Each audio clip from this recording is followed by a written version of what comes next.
I am Alaska.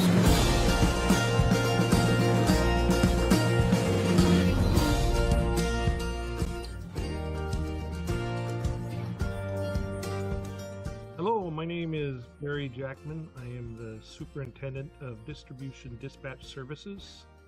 I was born and raised on the Kenai Peninsula. I was actually born in Kenai. I grew up in Nikiski and graduated from Nikiski High School in 1989. Shortly thereafter, I joined the military, served 4 years in the Army. Got out of the Army, went back to college, got my degree in international business. I'm a golf fanatic, and on the golf course I met someone who worked at HEA, and he said, "Hey, you need to come to work for HEA." So I came and applied, and in 2006, and I ended up getting a job in engineering services as an engineer tech 2. So I'm married. I have 3 boys between the ages of 8 and 15. We live in Nikiski still, so a lifelong Nikiski member, pretty active in the community. HEA is a very family-oriented company. They support the local schools and the sporting events, and it's just a great place to work. My name is Barry Jackman. I'm the Superintendent of Distribution Dispatch Services. I am HEA. My name is Charlene Clem. I was born and raised on the Kenai Peninsula in Homer, Alaska. I remember when I was young, my mom telling me what great jobs there were working at Homer Electric Association. In 2008, after being away from home for a few years, I was able to move back home with my family and began going to school at a local community college. I applied for the Homer Electric Continuing Education Scholarship and was honored to receive that award. My goal was to use that degree to someday work at Homer Electric, its HR office. I was thrilled to begin working as an HR specialist for HEA in 2010 and was promoted to the HR and Administrative Services Manager position in 2022. The very best part of my job is bringing new people on board and introducing them to the great jobs my mom talked about here at HEA. My name is Charlene Flem, HR and Administrative Services Manager, and I am HEA. Hello, my name is Chris Edgar, Projects Manager for Homer Electric Association. I chose to work at HEA because during a period of time when I was consulting with HEA, I had the opportunity to see HEA from the inside, to see who HEA was. I found out that HEA is a family working together for its members. I learned that HEA was a cooperative, a not-for-profit, member-focused company that supports its community with programs like providing grants and scholarships to students. This aligned with my interest in volunteering and working to improve our community. Since coming to Alaska, I have worked and served with local community organizations like the Rotary Clubs of Seward and Kenai, the Lions Club of Seward, the Salvation Army, the Food Bank, the Food Pantry. I also served as a volunteer for the Bear Creek Fire Department, the Seward Fire Department, and CES, Central Emergency Services in Soldotna. My name is Chris Edgar, Projects Manager, and I am HEA. I am Alaska.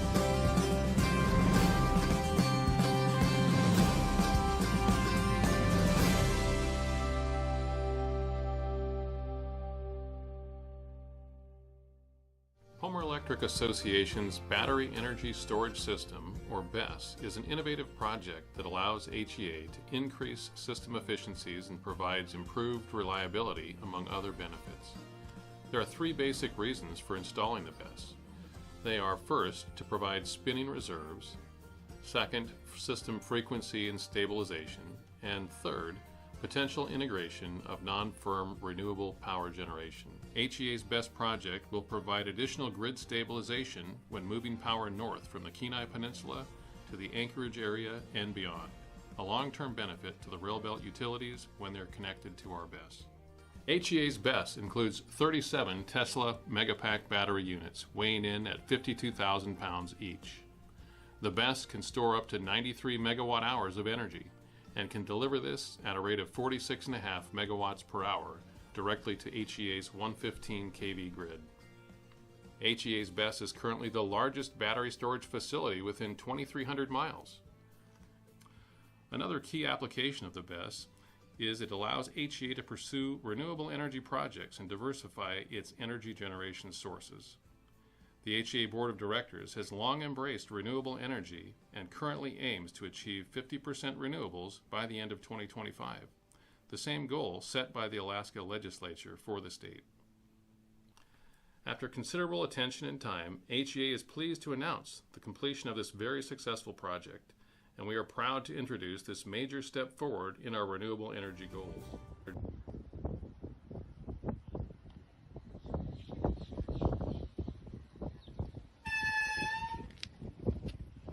Good morning, HEA. I'm Bruce Shelley. I'm a retiree from Homer Electric, and while I was there, I was a project engineer for the build-out of Independent Light, and I came back as the Director of Member Relations. In retirement, though, I keep moving, and today I just completed 2,771 miles crossing the United States of America on my bicycle. Yes, I'm Bruce Shelley, and I am HEA. Hi, my name is Joe Halstead. I'm an Information Services Specialist here at Homer Electric Association.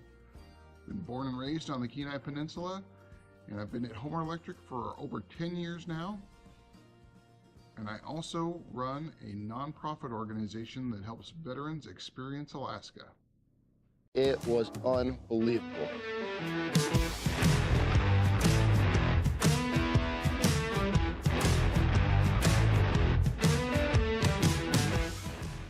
Fishing's good for veterans because it provides a release. It provides, an escape from all the realities of stuff, and it just gives you time to focus on just fishing. Like, catch some fish, and you'll see the difference.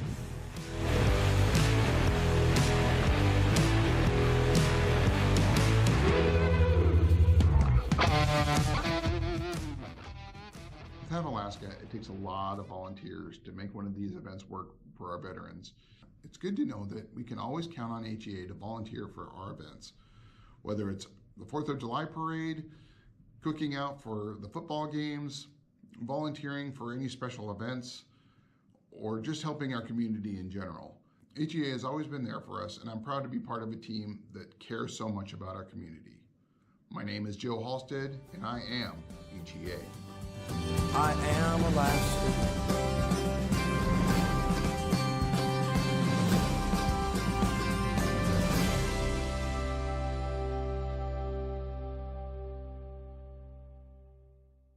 My name is Michael Dunn. I was born and raised here on the Kenai Peninsula in the Kenai Soldotna area. When I was in middle school, loved math and science, and I was looking forward to becoming some kind of an engineer. And then in 2006, my dad started here at Homer Electric Association, and I got to see some of the amazing things that we do here and meet a lot of the engineers and technicians and the linemen that make this place happen. When I continued my education, I went up to the University of Alaska Anchorage and got my bachelor's degree in electrical engineering. In 2022, I started here as an electrical engineer, joined the systems engineering group to help make safe and affordable power for the peninsula. My name is Michael Dunn. I'm an electrical engineer, and I am HEA. My name is Heidi Adams. I am the canteen manager at the VFW Post 10221 in Anchor Point.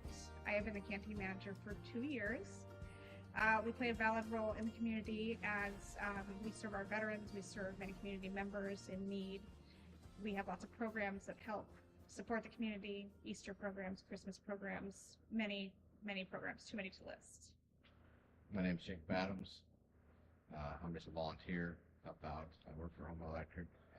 I do a lot in the community.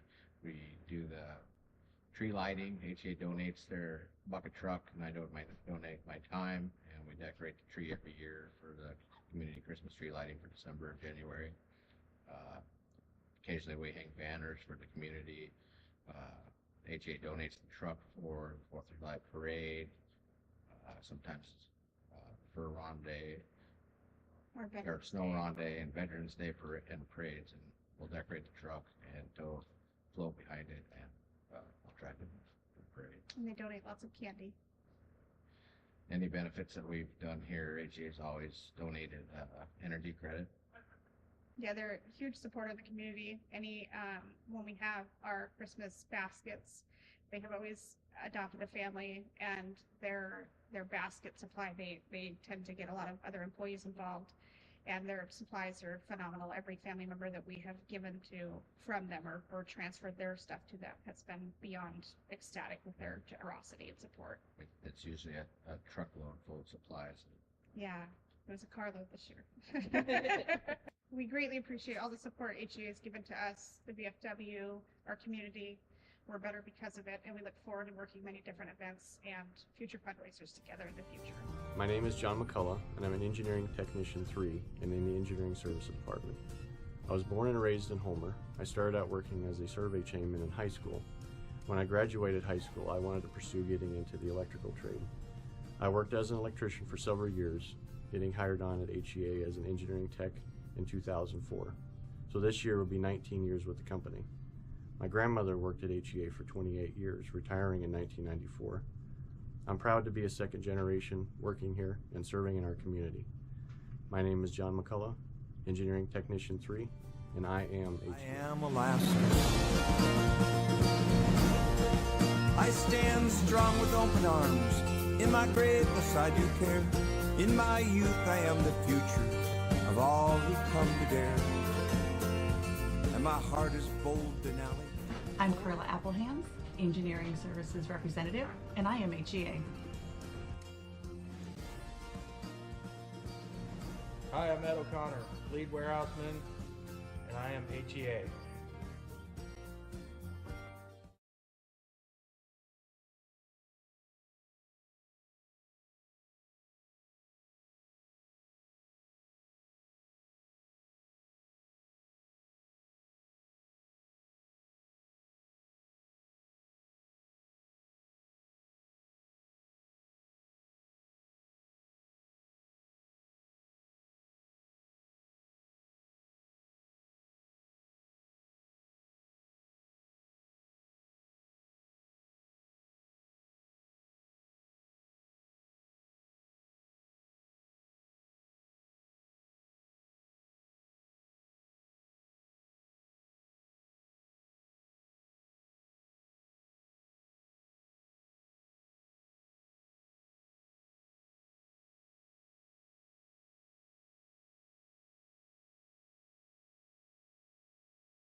Meeting in about 2 minutes. If the rest of the folks outside could get seated, we'll try to start at 6:05 p.m. My name is John McCullough, and I'm an Engineering Technician 3 and in the Engineering Services Department. I was born and raised in Homer. I started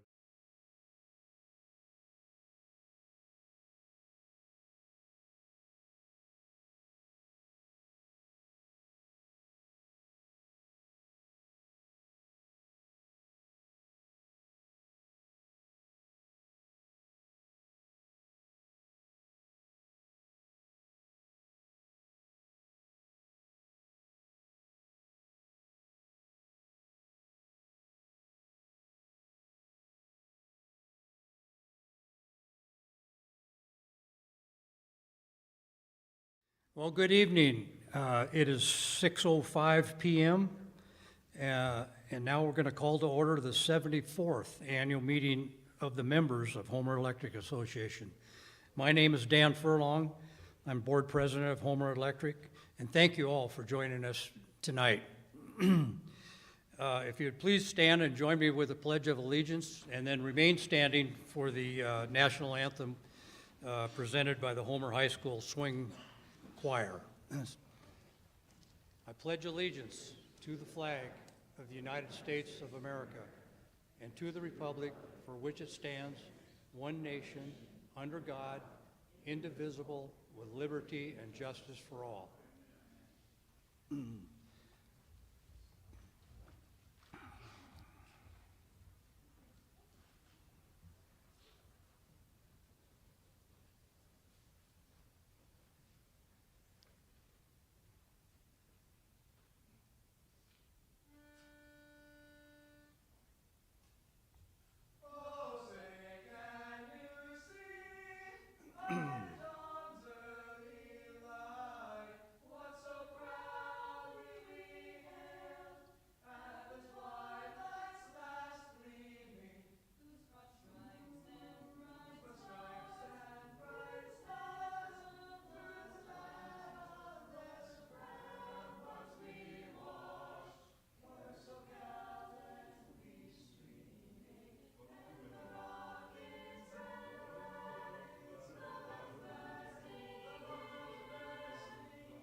Thank you very much, Homer Swing Choir. Excellent job.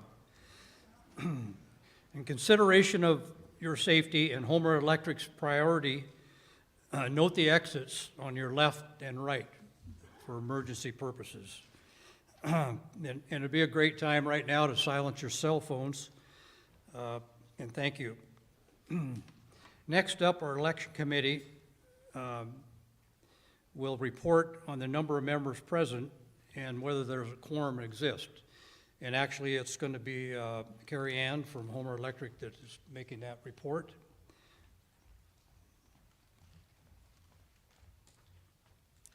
Thank you, Mr. Chair. I can report at 5:52 p.m. a quorum was reached with at least 97 members, but we have some more now. Thank you all for coming. Thank you, Carrie Ann. Next on the agenda is a notice of meeting. The notice of meeting can be found in the annual meeting packet on page 2. As a friendly reminder, the annual meeting packet is located on the annual meeting page at www.homerelectric.com. And if I can have a motion from the floor and a second to dispense with the reading of the notice of meetings. All those in favor, please indicate by raising your orange voter card given to you at registration. And those opposed, do the same.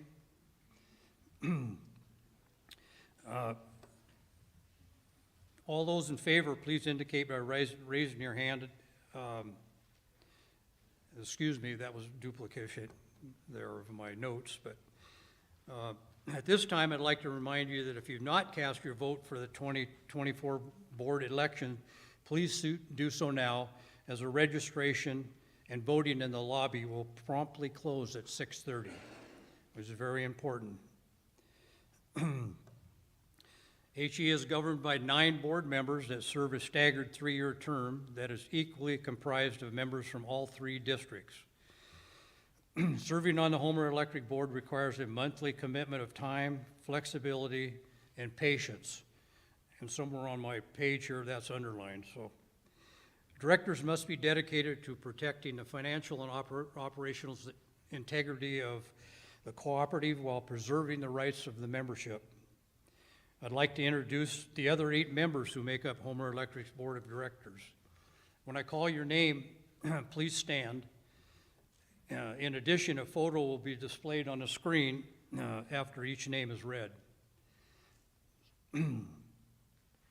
The first director that I'd like to introduce is Mike Chenault from District 1.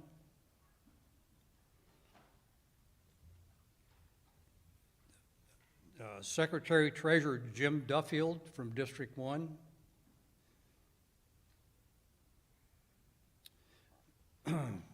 Director Louis Flora from District 3.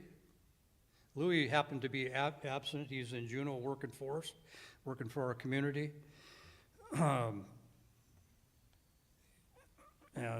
Director Dan Green from District 2. And Director Jim Levine from District 3. And Director Aaron McKittrick from District 3. And our Deputy Secretary, Wayne Ogle from District 1. And the Vice President from District 2, Robert Wall. If we could give those folks a hand that they're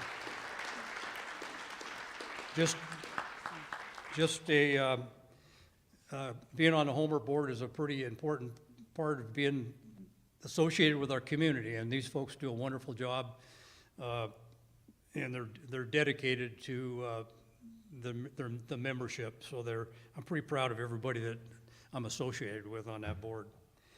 I'd like to introduce, excuse me.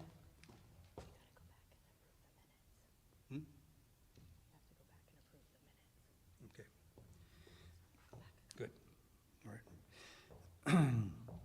At this time, I'd like to introduce HEA's General Manager, Brad Janorski. And I know most of you know Brad. He's been our General Manager and Chief Executive Officer for many, many years, I think 20 years. Brad is married to his wonderful wife, Sarah. They have 3 adult children that are doing very well. And Brad is not only the senior most general manager on the rail belt, but he is also recognized nationally for being on some of the boards of some of the largest national associations in the country, including officer on 1 or 2 of those boards, I believe, organizations. Thank you, Brad. The other person I'd like to introduce is our General Counsel, and she is Jessica Spooler. Jessica, could you stand up, please? Where are you? Thank you. Jessica is been on with our cooperative for approximately a year, maybe a little more, and she took over for Rick Baldwin, who was our attorney for nearly 40 years, if not 40 years, and she's filling some big shoes very well. She does a good job and keeps us out of trouble. So thank you, Jessica. Before introducing the 2024 board candidates, I'd like to recognize a few special guests that are with us here today. And one is an old friend of mine that I haven't seen for a long, long time, but his name is Paul Seaton, representative from District 31 down here in Homer. Hi, Paul. The other name that I'd like to introduce is actually associate board member of mine, Mike Chenault. He's a former Speaker of the House of the Alaska Legislature, and he's an excellent board member and supporter of HEA. Mike, could you stand up?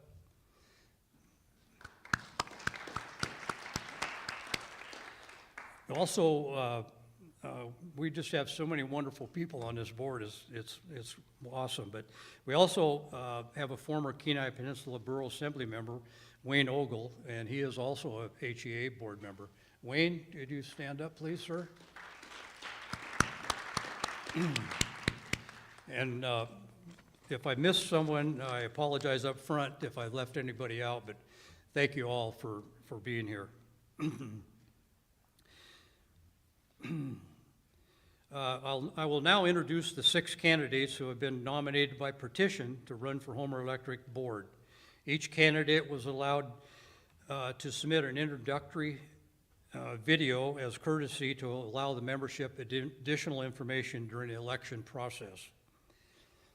Candidate videos will be played after each candidate's name has been announced.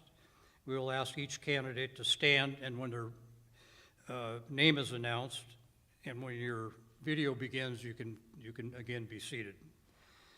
In District 1, which encompasses the areas of Kenai, Nikiski, and parts of Soldotna, let's please welcome incumbent candidate Mike Chenault.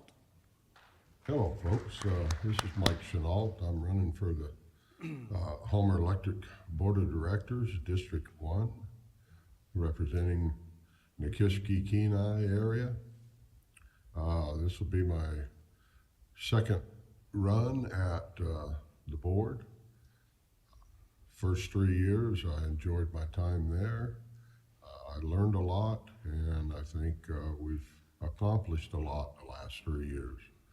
We'll continue to work to keep the rates down as low as we can and provide a good, sustainable service, and continue to work with grants and things that we've accomplished to look at alternative energy sources and make a determination whether those are good for the co-op or whether they're not. So we'll continue to work on that. We'll continue to work with providers of natural gas here in the Cook Inlet and try to make sure that we have a sustainable energy source and supply to keep the lights on and move our economy forward. Thank you, Mike. Our next slide will be a candidate from District 2, serving the Soldotna, Sterling, Kasilof areas, and her name is Crystal Swartz McKinney. Would you please stand up, Crystal, and we'll listen to your video. My name is Crystal McKinney, and I am running for the HEA Board of Directors for District 2. I am a lifelong Alaskan who grew up and then raised my 8 children here on the peninsula. I have owned local businesses and now work serving vulnerable families in our community. I know the added stress that high energy bills put on families and businesses. We are responsible for ensuring that future generations can afford to live, work, and prosper here. As an HEA board member, I would do my best to use my experience to assess and vote for energy solutions that responsibly keep our rates as low as possible now and into the future. This is a crucial turning point for us. Importing natural gas leaves us vulnerable to volatile and political global markets. The uncertainty of the affordability of Cook Inlet natural gas means we need to be proactive in finding the best and most practical solutions. I know that people on the peninsula are innovative and hardworking. We can ensure these solutions are local, environmentally and economically responsible. Wind, sun, water, and tides are untapped resources that can reduce natural gas demand while creating jobs. If elected to the HEA board, I will vote for practical projects that reinforce our energy economy and utilize our diverse local resources. It is my priority that we maintain our energy independence to create an affordable future with good local jobs for our people. Thank you, Crystal. Next up, please welcome incumbent Robert Wall from District 2. Robert? Hello, Robert Wall here, candidate for District 2. Thank you for your consideration to re-elect me to a second term on your HEA Board of Directors. For the past 3 years, I have fought to keep our electricity reliable and affordable for our members. If re-elected, this will continue to be my goal. We must strive to remain energy secure, preparing for supply chain disruptions and economic fluctuations in our state, nation, and our world. I support our board's recent strategic plan to develop our local gas reserves further, grow our hydro capabilities, and explore for geothermal resources in the Cook Inlet Basin. I will help HEA continue to diversify and strengthen its energy portfolio through its unique location, local resources, and our energy needs. During my first term on the HEA board, I have served as vice president and obtained my credentialed cooperative director certificate from the NRECA. I continue to work in the private oil and gas industry as a rig supervisor, managing drilling and workover operations, managing up to 150 contractors. My BA is in geology. Sterling has been my home since 1981. I have built 2 homes, started 3 local businesses. My interests include hunting, fishing, beekeeping, farming, and volunteering at my local church. I pledge to continue to be a voice for the HEA members and employees. I would appreciate your vote. Thank you very much. Power on! Thank you, Robert. The next slide is from District 3, includes the areas of Kasilof, south of Kachemak Bay. Let's welcome our first candidate and the incumbent in District 3, Louis Flora. And Louis couldn't be here tonight, but we sure have a nice video that he provided. Hi, I'm Louis Flora, and I'm running for re-election for the Homer Electric Association Board of Directors. If re-elected, I want to focus heavily on bringing more renewable energy projects into our district, and I want to focus on getting more heat pumps into residences and businesses in our district. I think there's been a lot of movement on heat pumps lately. Even the Northwest Arctic Borough just got a massive grant to put heat pumps in houses in that area, and that's cold up there. I know there's been a lot of talk about importing liquefied natural gas to cover the Cook Inlet gas shortfall, and I think we can extend the life of the Cook Inlet fields by transitioning swiftly over to more renewables and with energy efficiency efforts. So thank you very much for your vote, and I appreciate hearing from you as we move along into the spring. Thank you, Louis. Our next candidate is from District 3. His name is Michael Jones. Michael, would you stand up? Hi, I'm Mike Jones, and I'm running for a position on the Homer Electric Association Board of Directors. My main goal is to ensure that HEA continues to operate in a safe, reliable, affordable fashion. HEA faces many challenges, including natural gas supply and supply chain limitations. I come to you with nearly 40 years of demonstrated technical and leadership capabilities in the gas and electric energy sector. I'm a professional engineer and have a master's in business administration. I've led teams to overcome challenges in every aspect of managing a fleet of hydro pump storage, fossil, solar, and geothermal facilities. I've worked on electric transmission and oil and gas pipeline integrity efforts. I'm qualified for this role, and I look forward to your input as we navigate HEA's future together. May I have your vote? Thank you, Michael. On behalf of the Homer Electric Board, the staff, and the entire membership, I'd like to thank each candidate for taking an active interest in the direction of your cooperative. Let's give our candidates all a round of applause.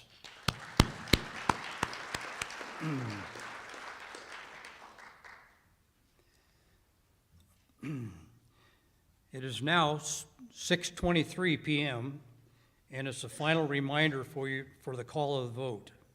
At this time, I'd like to remind you that if you have not cast your vote in the 2024 board elections, please do so now, as registration and voting in the lobby will be promptly closed at 6:30. So if you haven't voted, now's your last chance, I guess. I'd also like to request election committee members and the election committee's support staff to please report to the conference room at your earliest convenience.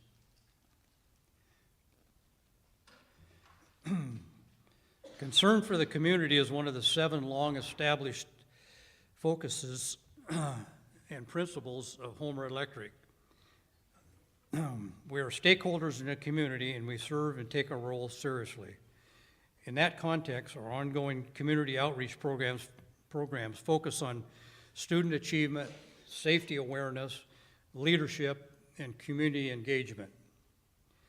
At this time, I'd like to welcome Joe Halstead, Homer Electric's Information Service Analyst, to join me on stage to present the 2024 Poster Contest Awards.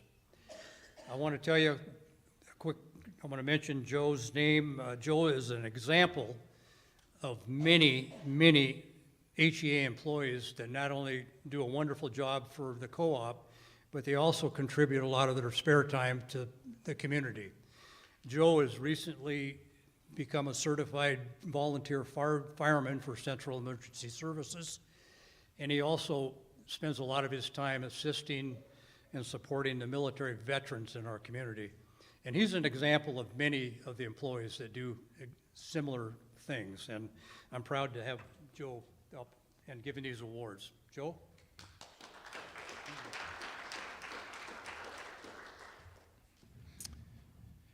Each year, Homer Electric sponsors a safety poster contest for 3rd and 4th grade students attending school within our service territory. Students are encouraged to use art to illustrate their electrical safety message. The program engages kids, parents, and educators. The safety poster contest is judged in 3 different categories: Best Safety Message, Most Creative Safety Message, and Most Humorous Safety Message. We received approximately 35 safety poster entries this year, all of which will receive a certificate of participation.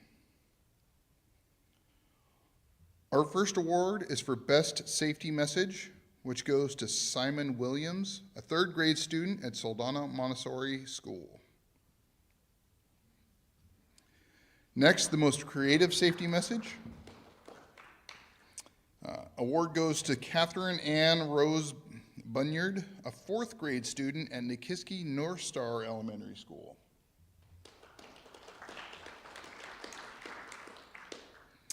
Our final safety poster contest winner for the most humorous safety message is Jackson Ebenezer, a 4th grader from Soldotna Elementary School.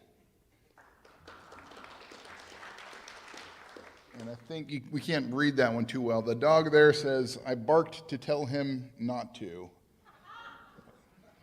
But let's give a round of applause to all of our students for their time, energy, and creativity.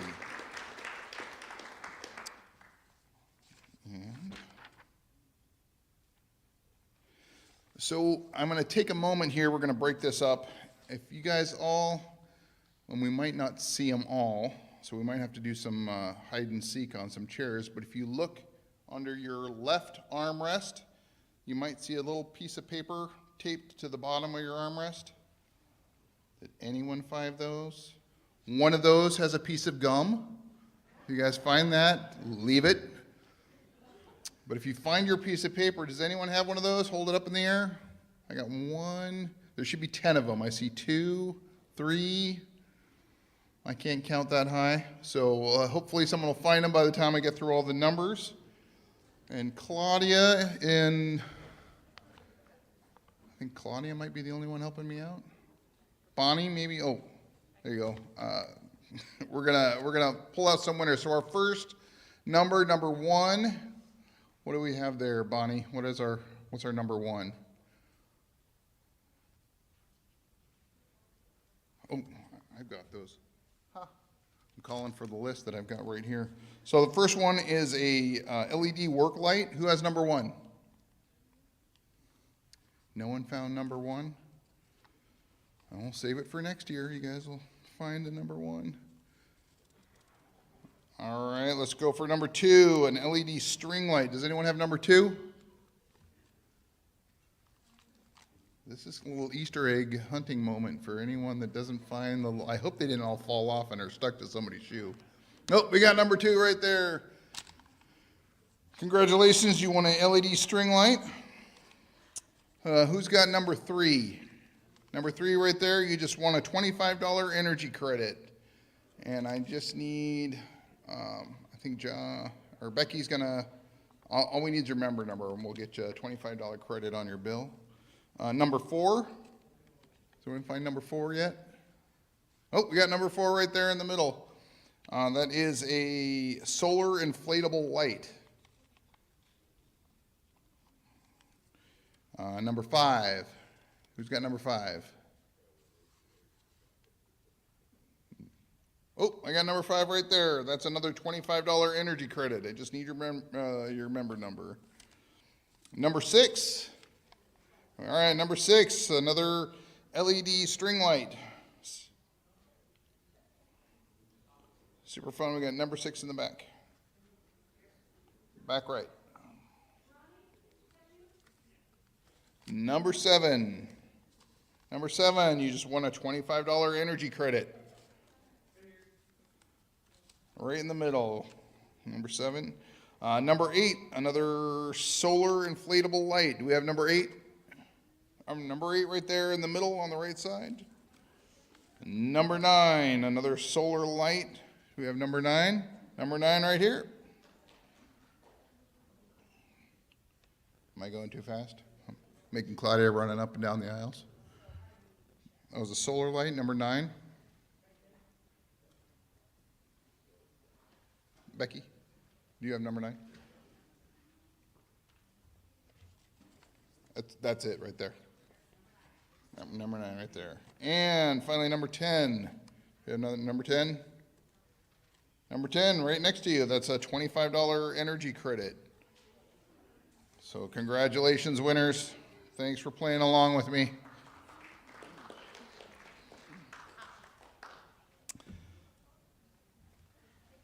Okay.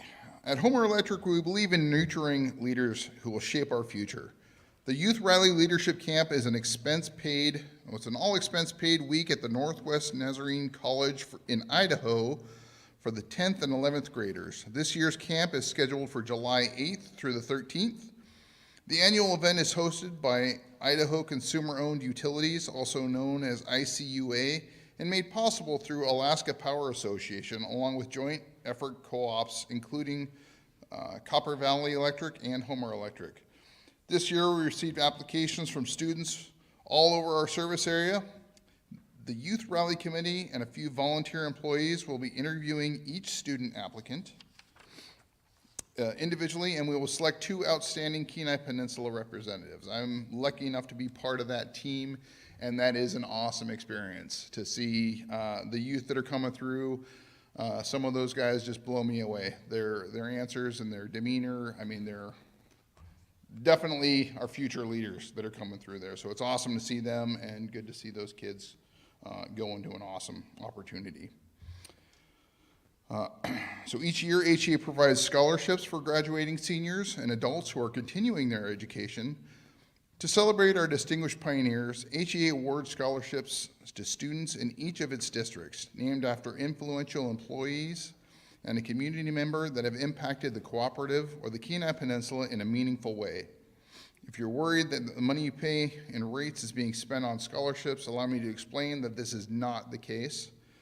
The funding for our scholarship program is paid for by the interest earned on unclaimed capital credits, which is managed by the Alaska Rural Electric Cooperative Association, or what we all call ARECA. HEA's 2024 scholarships honor Sandra Gormley, the Hatfield Men, and James Hobo Jim Varsos. So our Sandra Gormley Academic Excellence Scholarship honors the life and legacy of Sandra Gormley, who worked for HEA for 18 years as the manager of member services. Sandra embodied the cooperative spirit through her dedication to the membership with a smile, her forward-thinking and innovative mentality, and her larger-than-life personality. She was passionate about mentoring and was an inspiration to all. I was one of the few that are lucky to be a part of Sandra's whirlwind experience. She helped out with a lot of the energy fairs and our annual meetings and a lot of events that just really made him special. She was an awesome person to know. Moving on, the Hatfield Memorial Scholarship for the Trades is named in honor of 3 HEA linemen, Fred Hatfield and his sons, Frank Hatfield and John Hatfield. Together, the Hatfield men served as linemen at HEA for a combined 23 years. It has been said that linemen show up anywhere, anytime, in any storm, and the Hatfield men exemplified this proud legacy as linemen of HEA. Our Hobo Gym Returning Student Scholarship honors a community member that has had a meaningful and lasting impact on the Kenai Peninsula. This year's Returning Student Scholarship honors James Varsos, known by the stage name Hobo Jim. Hobo Jim was an Alaskan folk singer, songwriter, and was one of the most popular guitar players in Alaska, playing frequently at small venues across the Kenai Peninsula in Alaska weekly until he passed. We're proud to honor his community and pioneering legacy by naming the 2024 Returning Student Scholarship after Hobo Jim, and has yet again approved $1,000 scholarships this year to provide financial assistance to 10 of our local students to further their education. This year, we received approximately 30 enthusiastic and talented applicants, and we're eagerly anticipating the announcement of the winners in the coming weeks. I'd like to take a moment to express sincere appreciation to 4 of our board of directors who dedicated their time and effort and patience to diligently review applications. If you're here, please stand. Dan Green, Robert Wall, Aaron McKittrick, and Louis Flora. Thank you all for your time and commitment to this important program.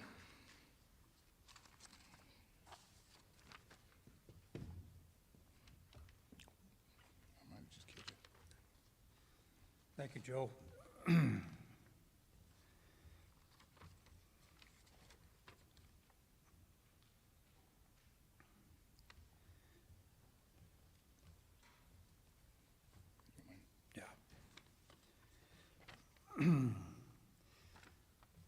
There's one thing that we need to do before we move on, and that is adoption of the unapproved minutes from our May 4th, 2023 annual meeting of the members. So if I could have a motion from the floor in a second to dispense with the reading of the minutes of the May 4th, 2023 and an adoption thereof. All those in favor, please raise your voter card. And those opposed, the same, please. The annual meeting minutes of May 4th, 2023 have now been adopted. Most of you know that one of the benefits of joining us here at our annual meeting is the attendance energy credit prize drawings. Now's the time to draw for the $50, $100, and $150 energy credits. We will randomly select attendance ticket stubs that you have received at registration earlier this evening. If you're not one of tonight's lucky winners, your primary account, if you are one of tonight's lucky winners, your primary account will be credited at the next full billing cycle. Again, you must be present to win. Here to conduct the first round of attendance drawing is Joe Halstead. Joe?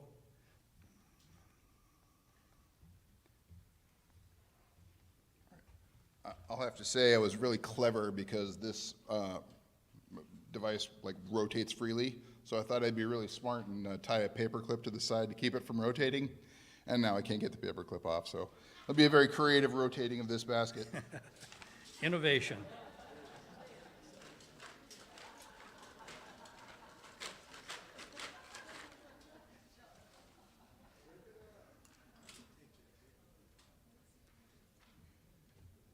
And this is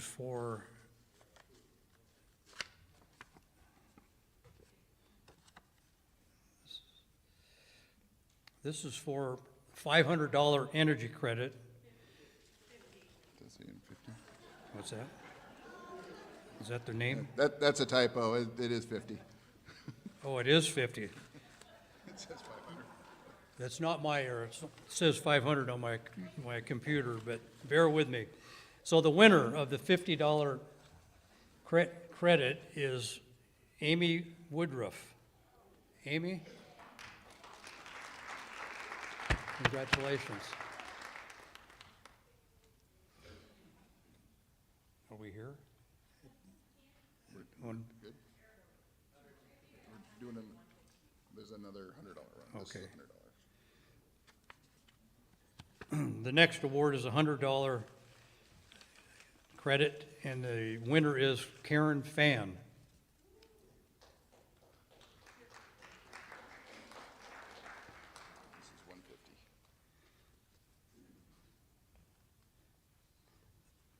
The next award is a $150 credit. And this the $150 credit goes to Dave and Colette? Dave Colette? Is that correct, Joe? Yep. Congratulations. So I think we're back to here, right? Yeah. Right. So a few quick announcements before the election results. Don't forget to drop off your completed annual meeting survey into the designated bin on the table outside the theater. Be sure to include your name and phone number so that you can be entered into the drawing for a chance to win $500 cash sponsored by the IBEW Local 1547.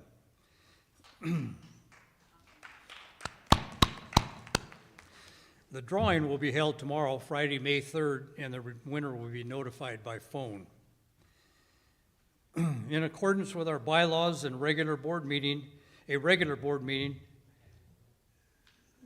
must be, excuse me. This script is off? You're too far down in your script. It's Brad's turn now. We gotta do the financial report. Okay, I think we got derailed a little bit here on the computer. Next up is a review of Homer Electric Association's financial report. The 2023 financial report will be presented by our assurance partner, Ms. Joy Mariner of BDO USA LLP via pre-recorded message. If you'd like to follow along, a printed copy of the financial statements can be found in your meeting packet. Page number on the bottom left-hand corner, and Joe will be referencing page 10 and 11. My name is Joy Mariner, and I serve as the lead partner on the audit of Homer Electric. I'm sorry I cannot be there with you today, as I made plans over a year ago to attend the Kentucky Derby this weekend. I appreciate being able to pre-record this video in my absence, and many thanks to your team in Homer Electric for coordinating that. We were on site in Homer in February for the audit, and met with the board of directors in mid-March to discuss the audit results in detail. We did not note any audit adjustments and have issued an unmodified or clean opinion on the financial statements for 2023. As always, your team was very prepared for the audit, and they do an excellent job managing the books and records at Homer Electric. One of the key parts of an audit is our understanding of internal controls. Those are the checks and balances in place to ensure that the financial statements are correct throughout the year and for the financial statements at the end of the year.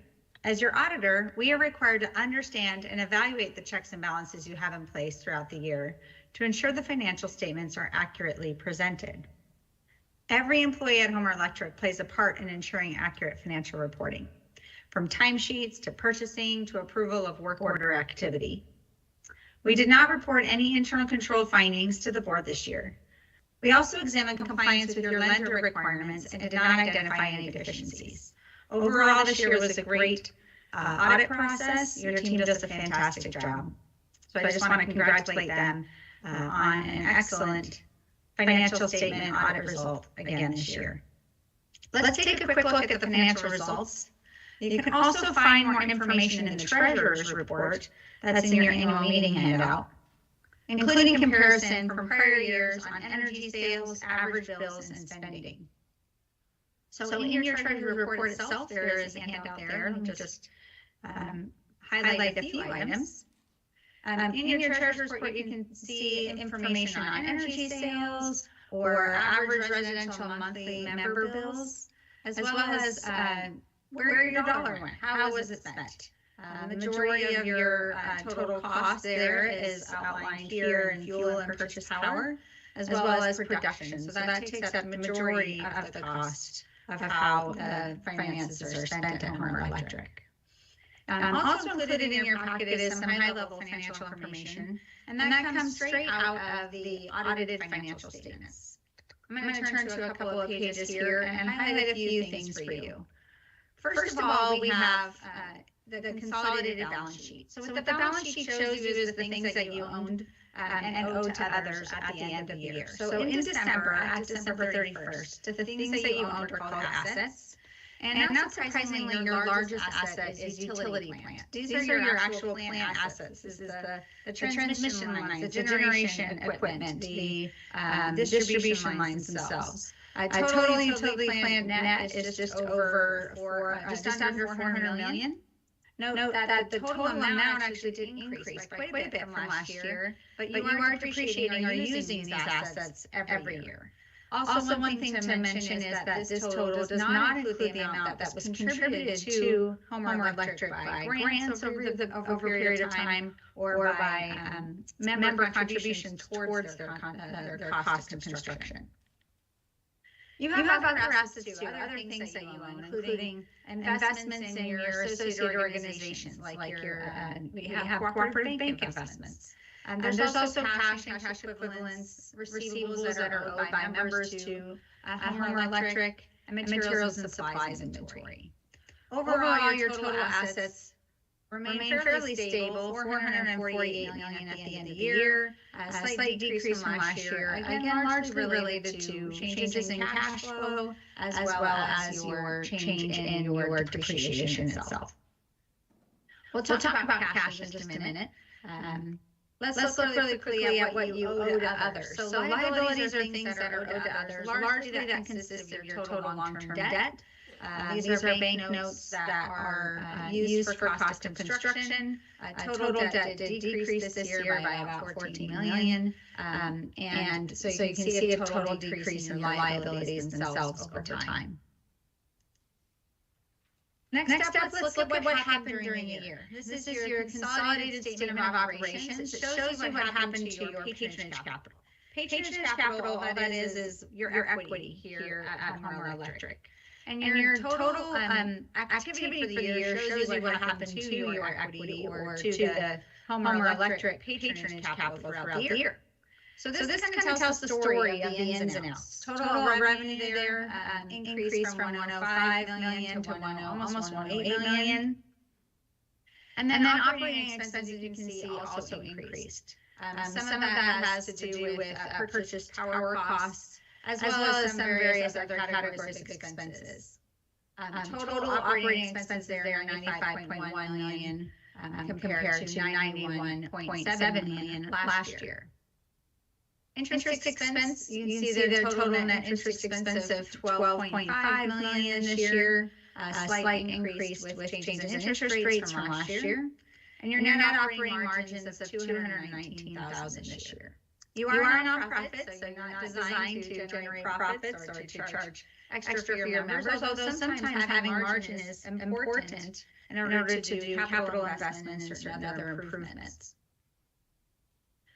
Total overall then net margins before things like interest income and capital credits total about 1.5 million.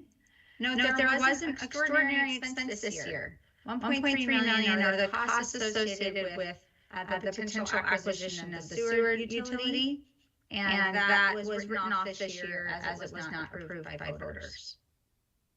So overall change in your margins this year of 161 million. One other thing to note there, you did have 105.8 million in patronage capital at the beginning of the year, but we're able to retire 3.6 million of capital credits during 2023. So that gets you to a decrease in total patronage capital of 102 million this year. One other thing I'll just mention there from a cash flow perspective, how is your cash being used through expenses we talked about? But when you actually look at the cash coming in and out of the association, one thing that people ask sometimes is why did cash decrease? Well, this cash flow statement provides more information about that. The main thing I want to highlight for you is you do generate cash from your operations, and those are used to pay for plant additions, as well as to make principal payments on your long-term debt. So overall, you made about $14 million of additional utility plant construction in 2023. And then overall paid down your debt, drew down $8 million, but paid off at $14.8 million. So net decrease in debt over the course of the year. So your cash flow can change depending on the timing of when you're paying down those principal payments, when you're using money to construct new assets. and also the retirement of your pensioners during the year. So all of those things resulted in a decrease in cash of about $2.4 million. Now I do realize I've been through a lot of information here, and I just want to pause there and just say, overall strong financial results, no concerns from an audit perspective that were reported to the board. We did discuss some of the things that are happening in the industry when we met in March, but just overall, I just want to thank your board for their oversight. And I hope the annual meeting is successful and a wonderful time with your staff and your members together. Have a wonderful evening, and thank you again. Thank you, Joy. I'd like to extend our gratitude to Joy of BDO USA LLP for her presentation of our financial report. Her expertise provides us with a comprehensive overview of our financial standing. If you have any questions or require clarification on any aspect of the report, our Chief Financial Officer, Sarah Lamb, and Sarah, would you stand up or raise your hand? And our Controller, Julia Klamer, are here in the audience if you have inquiries. Thank you very much. Now back to Joe again with some additional drawings for $200 and $250 energy credits. On these drawings, you must be present to win.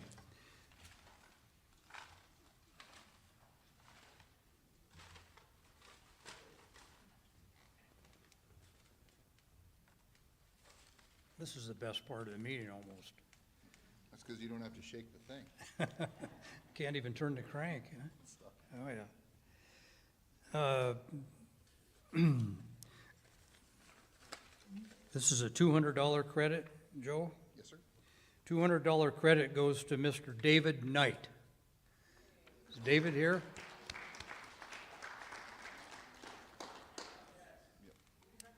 Yep. He's here?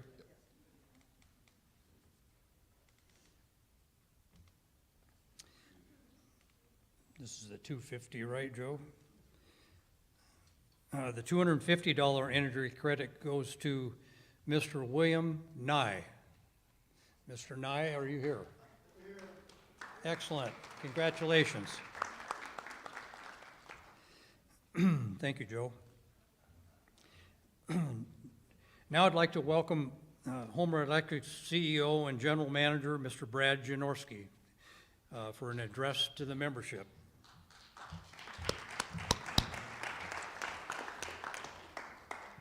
Good evening. Can you guys hear me okay?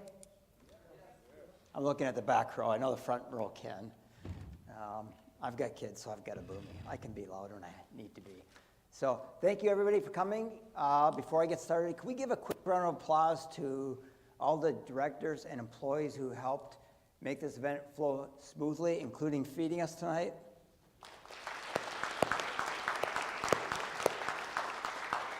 They did a great job, and I'll keep an eye on my watch because I know we've been here for a while. So I'll go through it relatively quickly.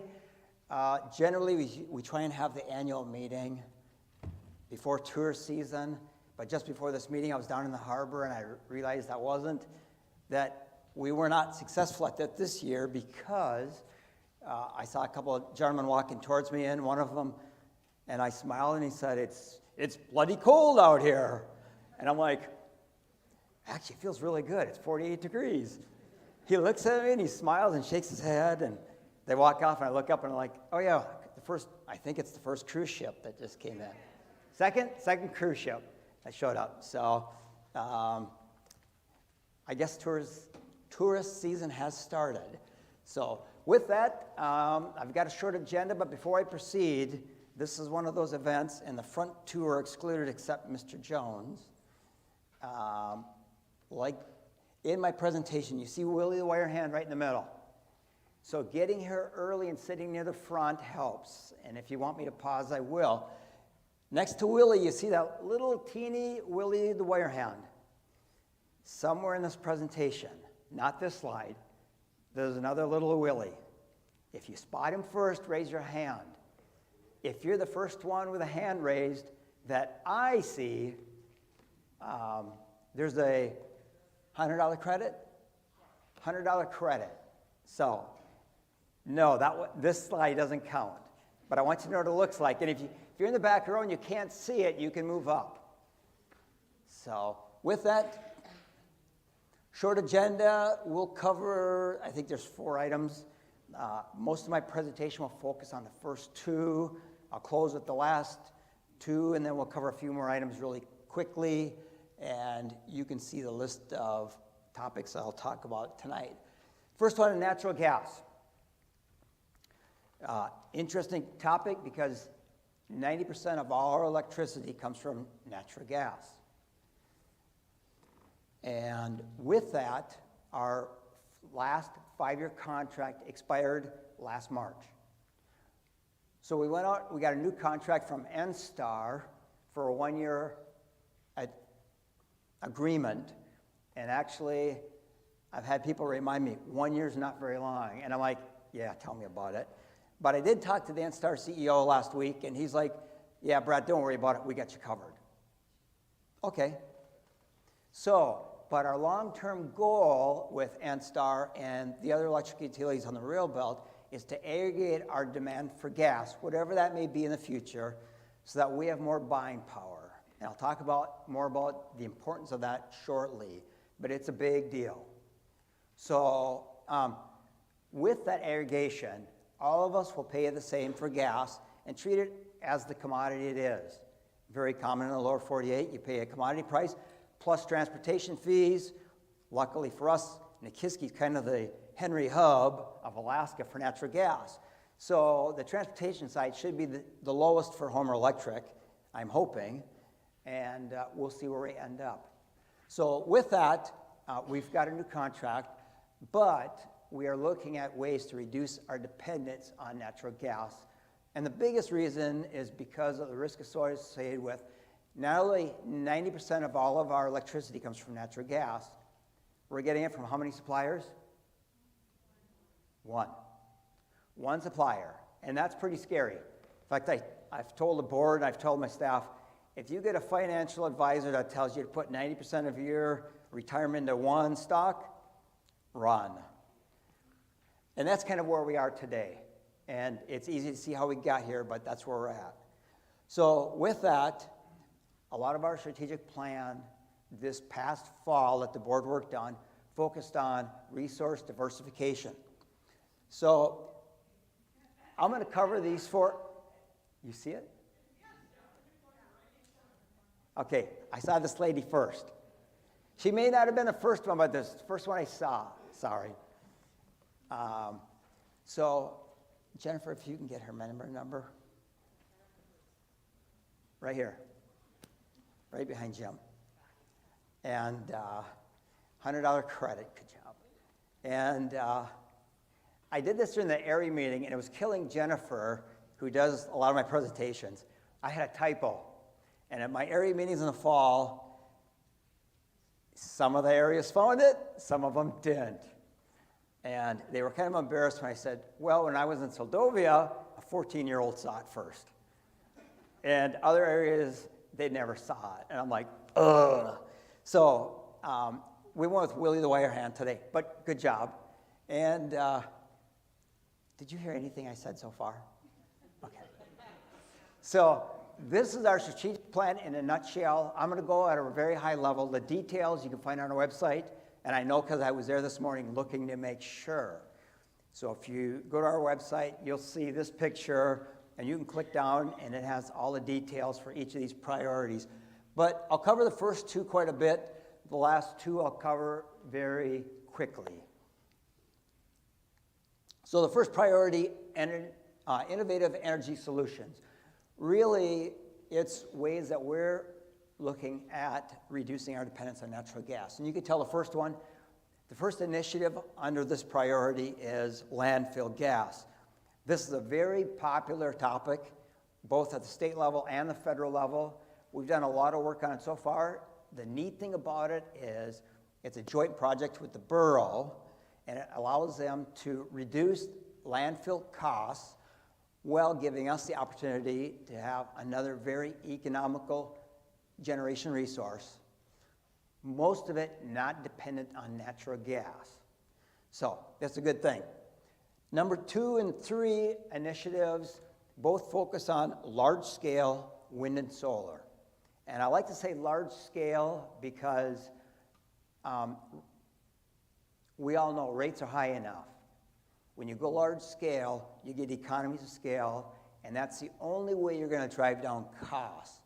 And you can see the neat thing about both of these initiatives is we were able to receive state funding from the Renewable Energy Fund grant program, and I can tell you all the details on it later, to fund most of the costs of doing this research. Really cool opportunities. One thing I will say for sure, or for certain, things don't move as fast as we hoped. We all think we can snap our fingers and boom, we can build a big wind farm or a solar farm or bring in more gas. It all takes time. So moving forward to batteries, currently, I think it was January of 2022, we brought on the largest battery system in the state. In fact, it's probably the largest one in Canada too. I'm looking at, where's Larry? Largest in Canada? It's big. And a lot of people have a difficult time equating 46.5 megawatts, 2-hour batteries. Well, what's that do? Well, it's the equivalent of having 970 Teslas in the same parking lot, all electrically tied together. It is really cool. One of the things, in fact, little side note, I've talked to 2 different transmission operators that we have, and I said, what do you think of the best in Soldotna? They're like, yeah. Since we got those online, we have the easiest job in the company. And I'm like, perfect. So with that, we are looking at some federal programs to double the size of that facility. The importance of that, it allows initiatives 2 and 3 to move forward. Initiatives 2 and 3 are non-firm resources, which means they're not necessarily there when you need them. They're there when the wind blows, they're there when the sun's out. And those batteries, the ones that we have today, are not necessarily there to store power. Like you may read in journals from the lower 48. They are there to control the ramp in and ramp out rate of these facilities. So we can integrate them in the system and you don't notice it. So it's a pretty cool setup. We'll see. We might be able to build double the size of this system in Soldotna for about 10 cents on the dollar. Is that right? About 10 cents on the dollar if we qualify for all the programs. And like every federal program, there's lots of caveats and hurdles. But if we can clear all that, we can get as cheap as 10 cents on the dollar. And it allows us to build the other non-firm resources and reduce our dependence on gas.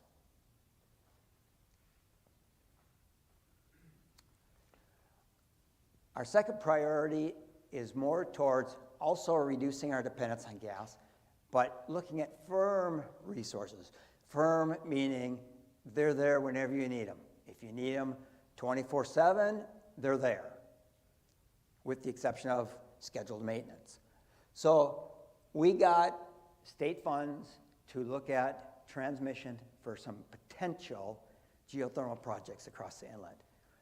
Both of these projects are located some distance from HEA, and quite frankly, without the transmission, you can't build generation. Without the generation, there's no point in building the transmission.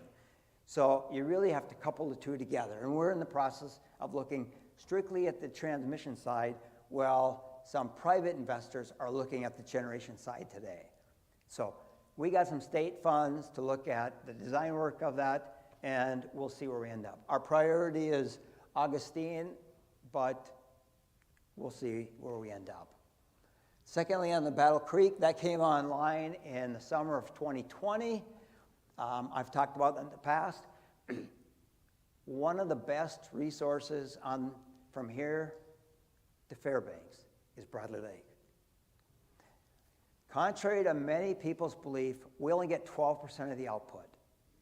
The other 88% gets spread from Seward to Fairbanks. It's a state-owned project, and if it's got any drawbacks, it is if you open it wide open, you run out of gas, or fuel, excuse me. You run out of fuel, and in Bradley's case, it's water. Fuel is water in a half a year. So if you open it up to its potential, you run out of water after 6 months. So the neat thing is the state came along a couple years ago and built Battle Creek, which added 10% more water or fuel to that project. The state today is looking at collecting the runoff from the Dixon Glacier and diverting that water as well. That would increase the amount of water in Bradley 50%. It is the next viable non-gas dependent option that's out there today. And every time I get an update on it, I keep expecting the prices to go north, and instead, they keep refining the design and the costs are going down. It should be online by the end of this decade. So by 2030, that should be online, and we'll get 50% more power, or energy, excuse me, from Bradley Lake. So, pretty exciting. And I've talked about Bradley a lot in the past. So, the last two priorities I'll cover real briefly. They don't have the same impact on your or my monthly electric bill, but they are just as important. And both of these, one is capturing emerging markets, which has to do with, okay, how do we increase sales? I have a lot of members have asked me in the past, Brad, how do we lower our cost per kilowatt hour? Because if I cut back on how much I use, eventually you're just going to raise the rates and my bill's going to stay the same. And I'm like, yep, you got it. It's a very capital intensive business that we're in. So with that, and I said, you know, you really want to lower rates, you increase sales. The fastest way to increase sales is, anybody got a guess?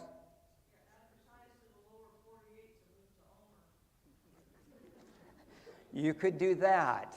However, I'll be the first to admit there's a lot of people in Alaska that don't want more people to show up. Am I incorrect there? So with that being said, I always say build another refinery. It's like, all right, we know it's not going to happen because there's already a shortage of natural gas, but it increases sales that gives you more kilowatt hours to spread your fixed costs. So we're looking at several programs to increase revenue or sales, energy sales on an annual basis. That helps us control rates. Heat pump and electric vehicle chargers are two of the options we're looking at, or two of the initiatives we're looking at under that priority. I believe there's several more, but you can go to our website, and I've got them written down, but you can only fit so much on a slide. The next one is really trying to improve the services or the quality service we provide. We've had a lot of members saying, I don't want to come to the office. I want to handle everything online, including if I'm going to look at a piece of property, I want to know what it's going to cost to get power extended to my piece of property. I want to know, I don't want to come into your office to sign a form. I want to be able to do it digitally, online, and we're okay with that. Not everybody's in that camp. In fact, I remember growing up, a long time ago now, the two things I remember in high school, well, two of several things. Two I can say publicly. One is, Brad, in the next decade, the metric system will be here, and you will no longer need any other tools.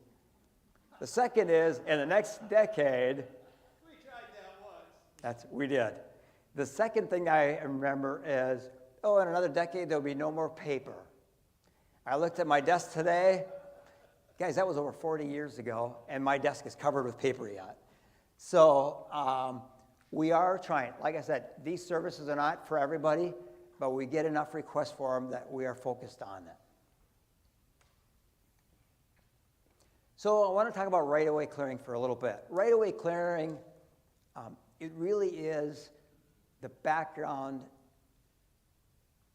required for any utility who wants to keep the lights on a consistent basis.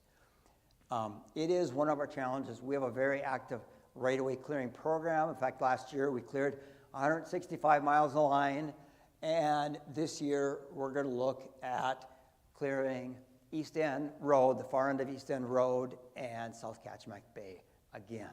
We do it regularly. Our right-of-ways are not wide enough, so we clear them as wide as are allowed by tariff. So that's 40 feet on multi-phase lines, 30 feet on multi-phase overhead lines, 40 feet. That's total. That's 20 feet on either side of the line. There's a lot of vegetation outside that, and we'll get into that in a second. So hazard trees. This is one of our biggest headaches today. And I would think it'd be natural gas, but it's not. It's this. You guys see it. In fact, if you look at number 1, in the last 3 years, we've seen hazard trees increase, almost double the number of outages we have from trees. Hazard trees are defined as any vegetation growing outside our right-of-way. I started to mention to you, overhead lines, 40 feet, a lot of times single-phase lines, when you see 2 wires like this, 30 feet, 15 feet. On the Kenai Peninsula, as you know, we have a lot of property owned by absent owners. Whether they're buying property for investment or it's a seasonal home, they have trees that are right up against our right-of-ways, and we have no legal right to take them down. So you can see our outages went up significantly in the last couple of years due to hazard trees. And again, that's everything outside the right-of-way that we have no legal right to clear. We are actively working on this, but it is one of our major headaches.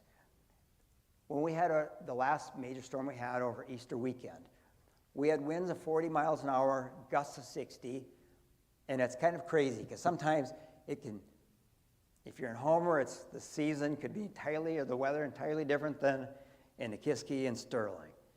So it may be sunny and beautiful here. If you go to the north end of the system, it could be full-blown storm. It's pretty crazy. Over Easter weekend, we had up to 10,000 members out of power at one time. We had, I think it was 142 trees on the line that caused outages. 95% of those came from outside our right-of-ways. And we had another 156, 158 trees that landed on our facilities that didn't cause an outage, which makes me just as nervous.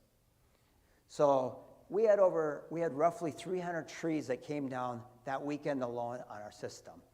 And fortunately, it was probably, most of it was on the north end of the system.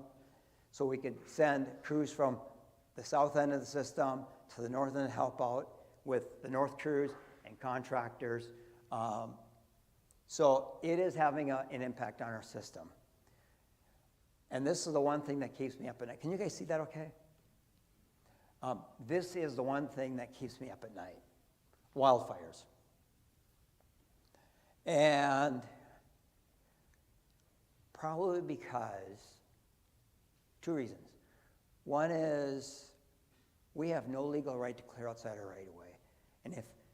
And I know there's not a lot of dead spruce down here from the bark beetle yet. But go up to Kasilof, Sterling, Funny River, Kenai, there's a lot of it. And when those trees come down, and they do, as we saw on Easter weekend and all winter, and they're going to keep coming down. I'm more worried about, okay, which one's going to start a fire? And when it starts a fire, you know, my first question is anybody injured? And secondly is, man, I hope we didn't start it. Knock on wood. I spent over 2 decades in the fire service, and I can tell you, we do not have enough local resources to suppress a wildland fire. Wildland fire is nothing new to anybody here. However, these hazard trees make me really nervous. You know, we control what's in the right-of-way. Doesn't mean it's going to be perfect. However, the trees outside the right-of-way, particularly from absent owners, make me really nervous. because eventually we're going to get a storm. I remember years ago in California, they were doing rolling blackouts based on the weather conditions. And I thought, that's crazy.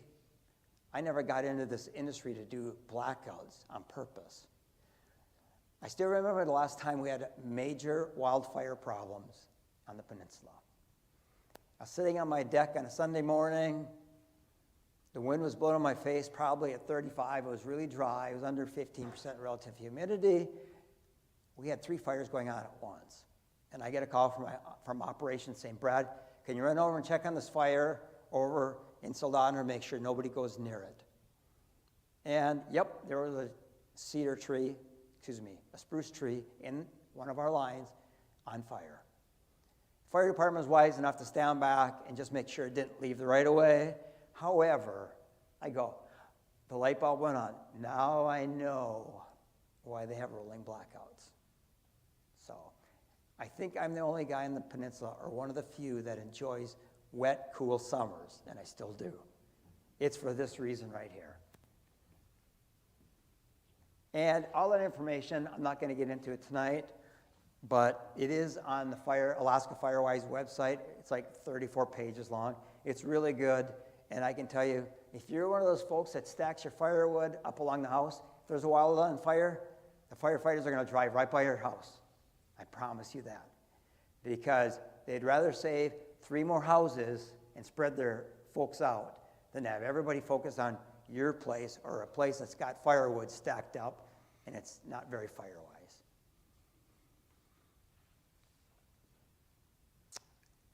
And I got 2 more slides left.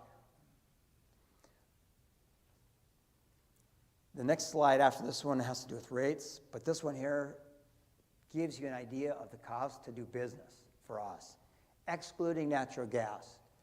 You can see the material cost. Inflation and the pandemic has impacted us all. Nobody's been immune, and we are no exception as a cooperative.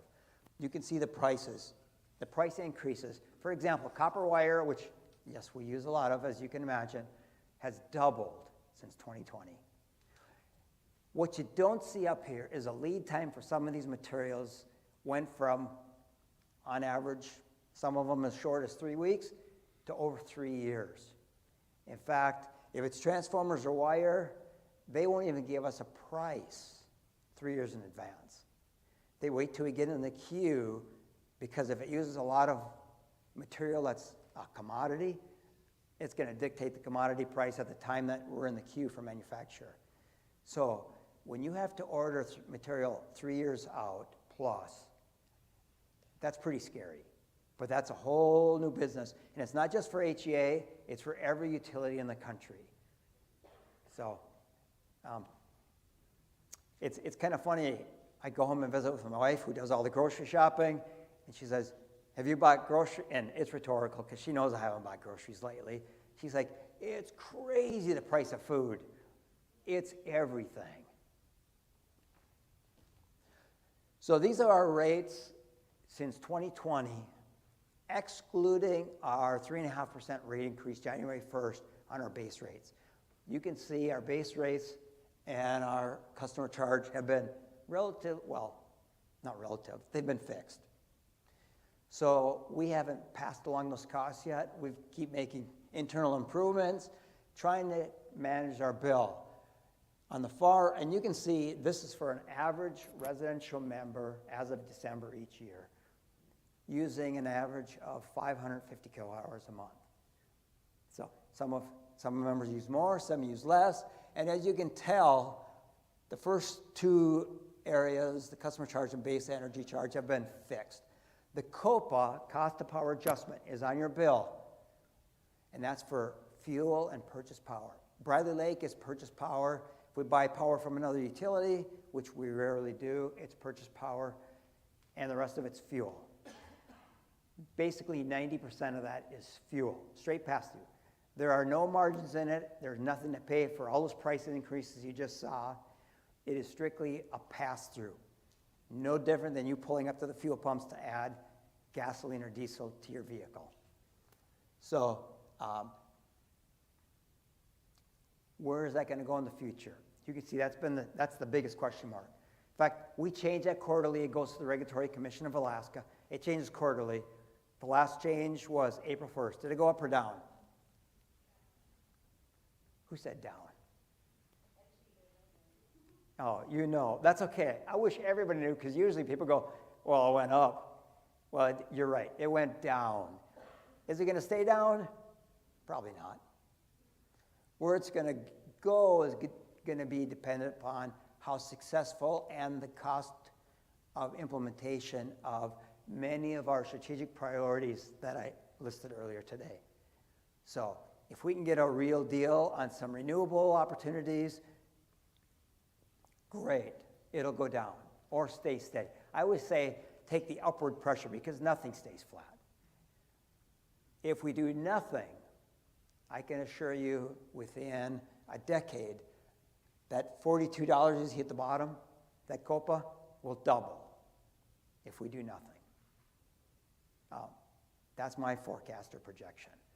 So if you think rates are high today, that component will double in a decade if we do nothing. So there's a lot of stuff going on, lots of moving parts. And with that, I think that was my last slide. Again, thanks for coming. If you have questions on my presentation, come on up.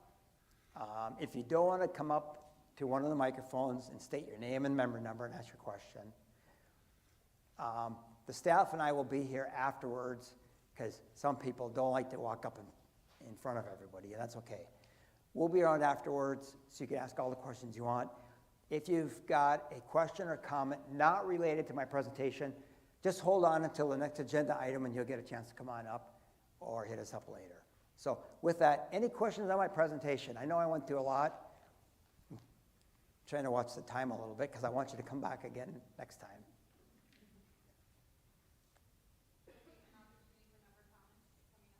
Yes. Yep, member comments are coming up. So any questions of mine? Going once, going twice? Come on up. Your last comment with regard to... They're going to make me repeat your question otherwise, and since they take minutes, they want to know your name and member number. And it's okay, just come up and tell me your name. There's the mic. The last comment you made with regard to the cost tripling over a certain period of time. Doubling. Doubling, you said, okay. Is that inflation adjusted dollars or not? That obviously makes a big difference.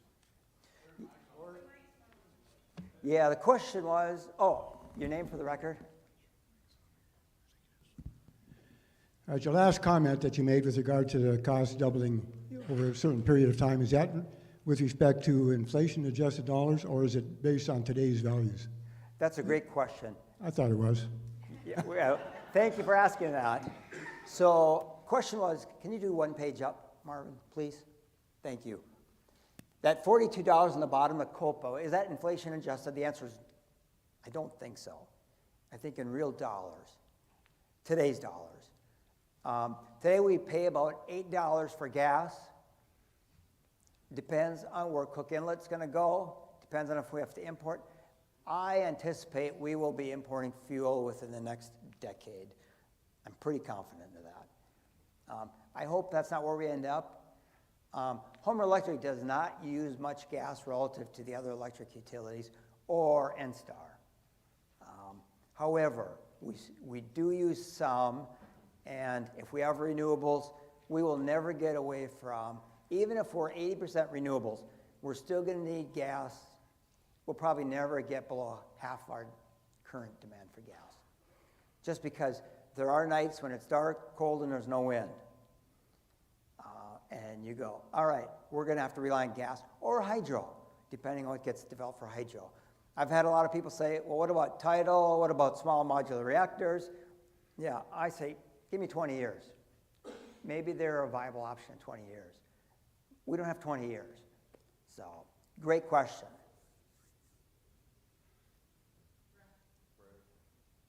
Yes, sir. Hello, Scott Waterman, member number 78637.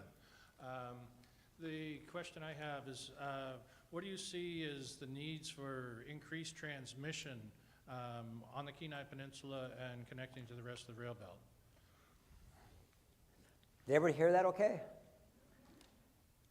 Mr. Waterman's question was, what do I see as needs for transmission? And our members have paid a lot already for their existing transmission system. If you follow the legislative process in June of this year, the governor's floated a bill about so-called unified transmission rates, using one rate to deliver power, whether it's Nikiski to Kenai or Nikiski to Fairbanks. I kind of go, well, we're hanging on the end of a long radial. We are self-sufficient today. In fact, our current extension cord to Anchorage is predicted or scheduled to be out of service 2 to 4 months a year for the next decade, as Chugach and the state upgrade that line from 115 to 230 kV. So my argument has been, hey, we're more than happy to have a unified rate when it's an open market. Today it's not. And it won't be until either there's another transmission line that goes from Nikiski to Beluga across the inlet, or they upgrade the existing line. Because the current line today, Chugach has priority for the native load, as they should. Next, Bradley Lake has priority. That means our members have no firm rights to sell power up the transmission line. Well, we didn't build generation assets, and there's, for other members from Anchorage to Fairbanks, they should pay the full rate, same as our members pay. We are not here to subsidize them. So that's my position, popular or not. Some utilities agree with that position. Some don't disagree, or don't agree with me on that position. But that's my position today. So, any other questions on my presentation? Yes, sir. Sure. She was here first.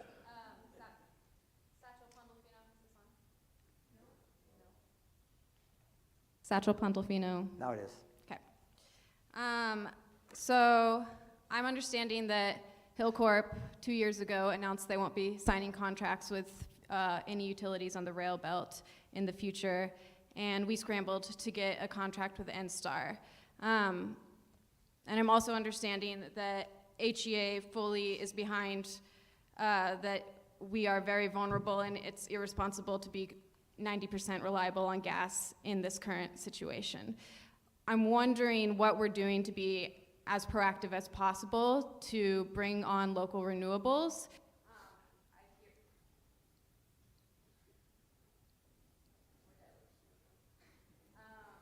Sorry, I can't help it. I guess I'm just wondering,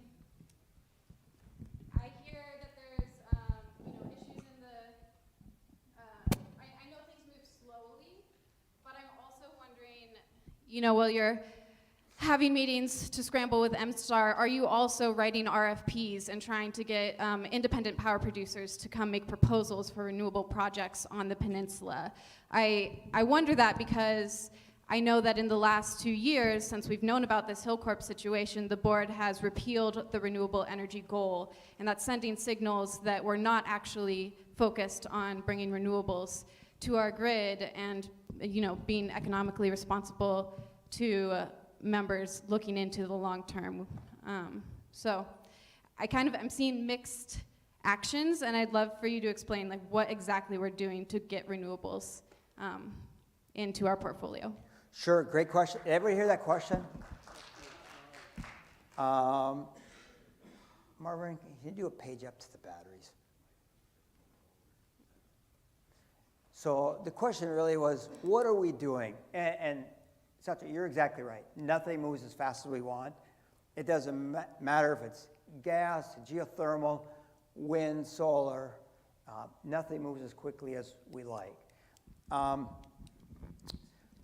The challenge we have today with independent power producers is and we've actually had our board approve an independent power a power sales agreement with an independent power producer a couple years ago. After we approved it, I think it was about 2 years ago. Somebody correct me if I misspeak. About 2 years ago, the board approved it, probably even before Hillcorp made the announcement. Radio silence for 2 months. So I asked one of our engineers, what's going on? Well, they lost the land rights. Okay, well, that puts us in a box. So we are collecting wind data today at several sites, and we will continue to do so. It takes time. We looked at the small Grant Lake Hydro project. Anybody got an idea how long it took us to go through the FERC licensing process? Close. 11 years. Took us 11 years to go through a small 5 megawatt project. By the time we can build it, we probably can't build it because it's too expensive. During that time, we put in almost 90 megawatts of gas-fired generation. And that's a mixed signal from the federal level. You go, I thought you wanted renewables, and yet it's going to take 11 years to put in a small 5 megawatt project, but in the meantime, we can build almost 90 megawatts of gas-fired generation. So, to my knowledge, we are the only utility, like I said, in Alaska, that's got a BESS this size that can actually integrate. So the board has been very active. I will, sorry, Mr. President, and the rest of the board, on the board's behalf, I will say, and I was in those meetings, the board is as active with renewables as I've ever seen. The BESS, the prime example. They stuck their neck out and they did it. And I've had many of my peers come up to me and go, wow, you beat the pandemic price increases and you got low-cost financing. Tell me anybody else that can get, 3.25% financing fixed for 30 years. Excuse me, 18 years, ballpark. So you can't find it today. So, and all I say is better lucky than good.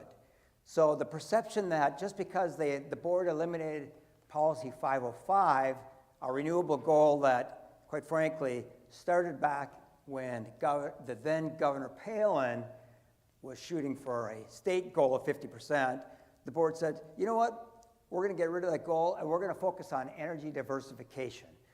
You see the results in our strategic plan.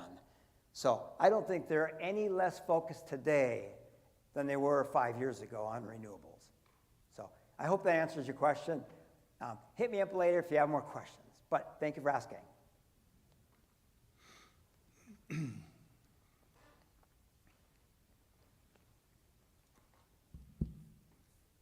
Yeah, my name's Dennis Randa, 90567. I was listening to your talk on Bradley Lake and increasing the potential of Bradley Lake or the facility to produce electricity through increased capacity. As I understand it, we get about, what, an eighth share of that anyway? 12%. Yeah, 12.5 is 8. So we're adding 10% and 50% with luck if projects all come in.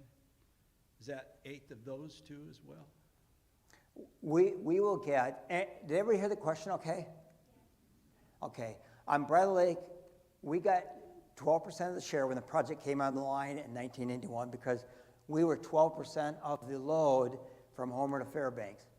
We have shrunk now to about 10.5% because some of the other areas like the Matsu Valley have grown significantly. I still anticipate, and when we added Battle Creek, I mentioned it added another 10% of fuel or water to Bradley Lake. We actually, for 20 years, got MLMP's share, Anchorage Municipal Light and Power share. They were just going to give it to us, and some of you have heard this before. They were going to give it to us. They had some of our neighboring utilities complain because we were going to get it for free, so they bid it out. And we said, all right, we'll take it at cost plus 0.5 cent, something like that. However, if you are sold at any time during this contract, that premium comes off. Well, before they came online, Chugach bought Anchorage Municipal Light and Power, and that premium went away. So we get Anchorage Municipal Light and Power share. So in total of that 10%, we get about 38% of that water. I do expect under the Dixon diversion, we'll get another 12%. So of whatever flows into the lake. And we do measure it. So that's like a firm power commitment. that is a firm power, absolutely. And for those of you that haven't been to Bradley, it's a really cool project. It produces about 400,000 megawatt hours a year on a good year, not counting Battle Creek. Put that in perspective, that covers about 85% of all of our needs. So if we got it to ourselves, it would cover 85%, but we don't. We get roughly 40 to 48,000 megawatt hours a year of the almost 500,000 megawatt hours we produce. That's a lot of math, and I won't bore you with that tonight. So I do expect us to get still 12%. So great question, Dennis. Yes? My name's Lowell Perry. My member number is 12759. Regarding right-of-way clearing, I just had a thought. I was wondering if you had looked into, which is maybe you could contract with local farmers to grow hay in your right-of-way. They get cheap land to grow hay, and you get your right-of-way cleared, subsidizing local agriculture, building food security. Seems like a win-win. Just wondering if you looked into that. Great question. Everybody heard it okay? Thank you. As far as clearing in our right-of-ways, just a reminder, we don't actually own the property. We have an easement, and we call it a right-of-way, to go across somebody's property. So when we cut trees down, if you want almost a guarantee that they burn firewood, haul the trees off. You'll get a phone call. If you leave the trees there and the member's not happy, they probably don't use firewood. So great suggestion, but at the end of the day, they control the use of their own lands. That is not ours. The trees that grow even in our right-of-way are not ours. The trees are our responsibility to cut down, but I can assure you, if I let my right-of-way go and I have a tree that starts a fire that burns down half of our communities, not only will I get sued, but I can guarantee you the co-op will get sued as well by the attorneys. So, but it's a great suggestion. And a reminder, we have an easement or ability to access and maintain our facilities. We don't own the trees. We have no property rights. Yes, sir. Yeah, my name is Mark Thomas. I'm 48421. I had a question about the batteries. The battery storage system, that exists to balance out the intermittency of wind and solar, or that exists to store energy? Okay, so if I understand correctly, it's just a 2-hour energy storage, that's its capacity. So it just exists to balance the wind and solar. Exactly. Today it's really used to control our frequency, which if we went to 59.5 hertz or 60.5, most of you would never know. Your clocks will speed up or slow down. However, the refinery will know because their control systems are focused on 60 hertz. It's funny because I talked to one of my peers down in Kodiak, and he told me their frequency, which goes up and down, and I'm like, yeah, we could never get away with that with a refinery on the system. And he agreed. So today it's used generally to control the ramp rates coming in and out of future non-firm resources like wind or solar. But also we use it primarily today to control the frequency. And that's why the dispatchers think that it's the greatest thing since sliced bread. So it's not a storage system for any significant capacity? No, we do use it for some storage, and that's how it controls the frequency. So when the frequency gets a little high, it absorbs it like a load. If it gets a little low, it discharges. But remember, it's just a big battery. It doesn't produce anything. You have to store it or charge it, and we do that, but there are losses involved. In fact, the neat thing about batteries is they're solid state. They operate so much faster than anything on our system. We've actually had to slow our batteries down because they react so quickly. Just curious, what is the technology on that battery? You know what? Hit me up afterwards. I'll direct you to the guy who is really an expert at that. Larry, if you can track him down afterwards. Any other great questions? Any other questions on my presentation? Going once, twice? Oh, one over there. Yes, I just want to thank you. I felt like it was very informative. Thank you. Did everybody hear that? Thank you. I'm done. Thanks. Thank you, Brad. Next up on our agenda is new business. And under Robert's Rules of Order, without a special rule, each member may speak up to 10 minutes. At prior annual meetings, in consideration of time, a special rule has been adopted that limits a member's right to speak up to 3 minutes. So if I could get a motion to limit a member speaking to 3 minutes, and raise your card with a motion. Do I hear a second?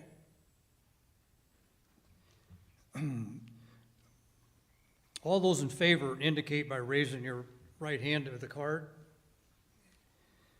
And those opposed, the same sign, please. The motion is passed, and the speaker now has limited to 3 minutes.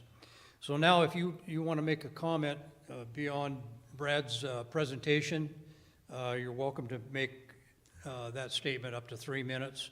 And we have a light at the front of the auditorium here with green, yellow, and red. And the green will start when you begin speaking, and the red will light up when your time is up. So is there any comments from the audience regarding any topic of HEA?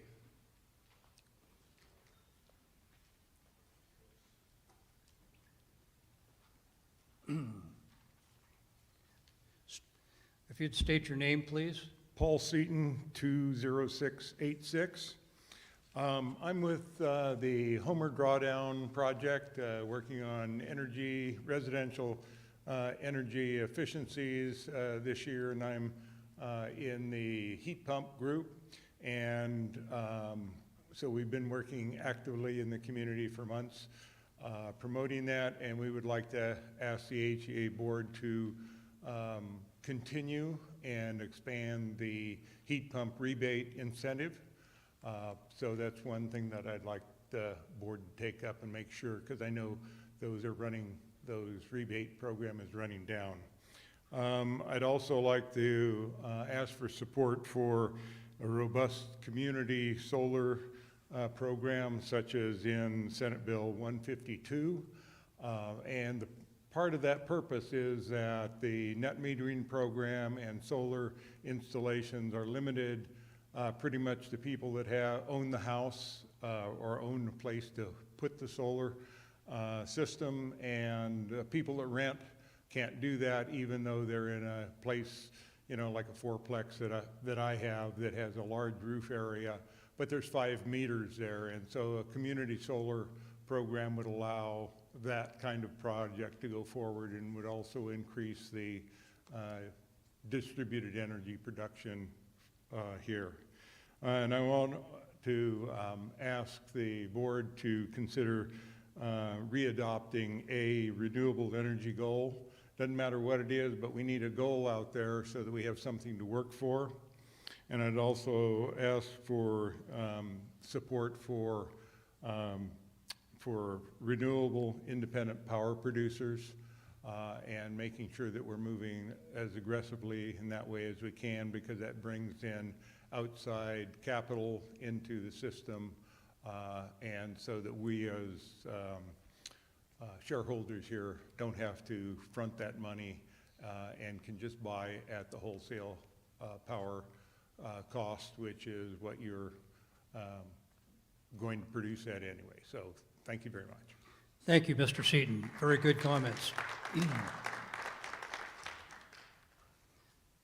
My name is Scott Waterman, member number 78637. I would like to thank the board for all of the strategic planning that has happened, and I ask that you continue to support diversification and renewables and an effort to keep our rates from increasing dramatically. Imported natural gas is going to be a lot more expensive than what we're paying right now, and diversification and renewables are one way that we can really help to keep that down. The National Renewable Energy Laboratory just released a study last month that was saying that on the rail belt, $1.3 billion can be saved if we get to about 76% renewables on the rail belt, which is completely feasible. And that's over $100 million a year along the rail belt in savings versus using natural gas. So I really support your efforts in diversification and continuing beneficial electrification. Thank you. Thank you very much. Any other comments from the audience, from our members?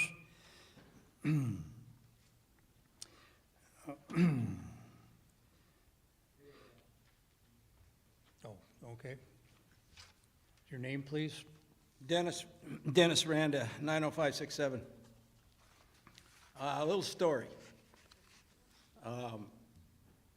Heat pumps only work efficiently, at least for the family that I have that use them down in Washington State, to 25 degrees. Newer technology may have improved that. But my uncle shuts his heat pump off at 25 and turns the electricity on to heat his house.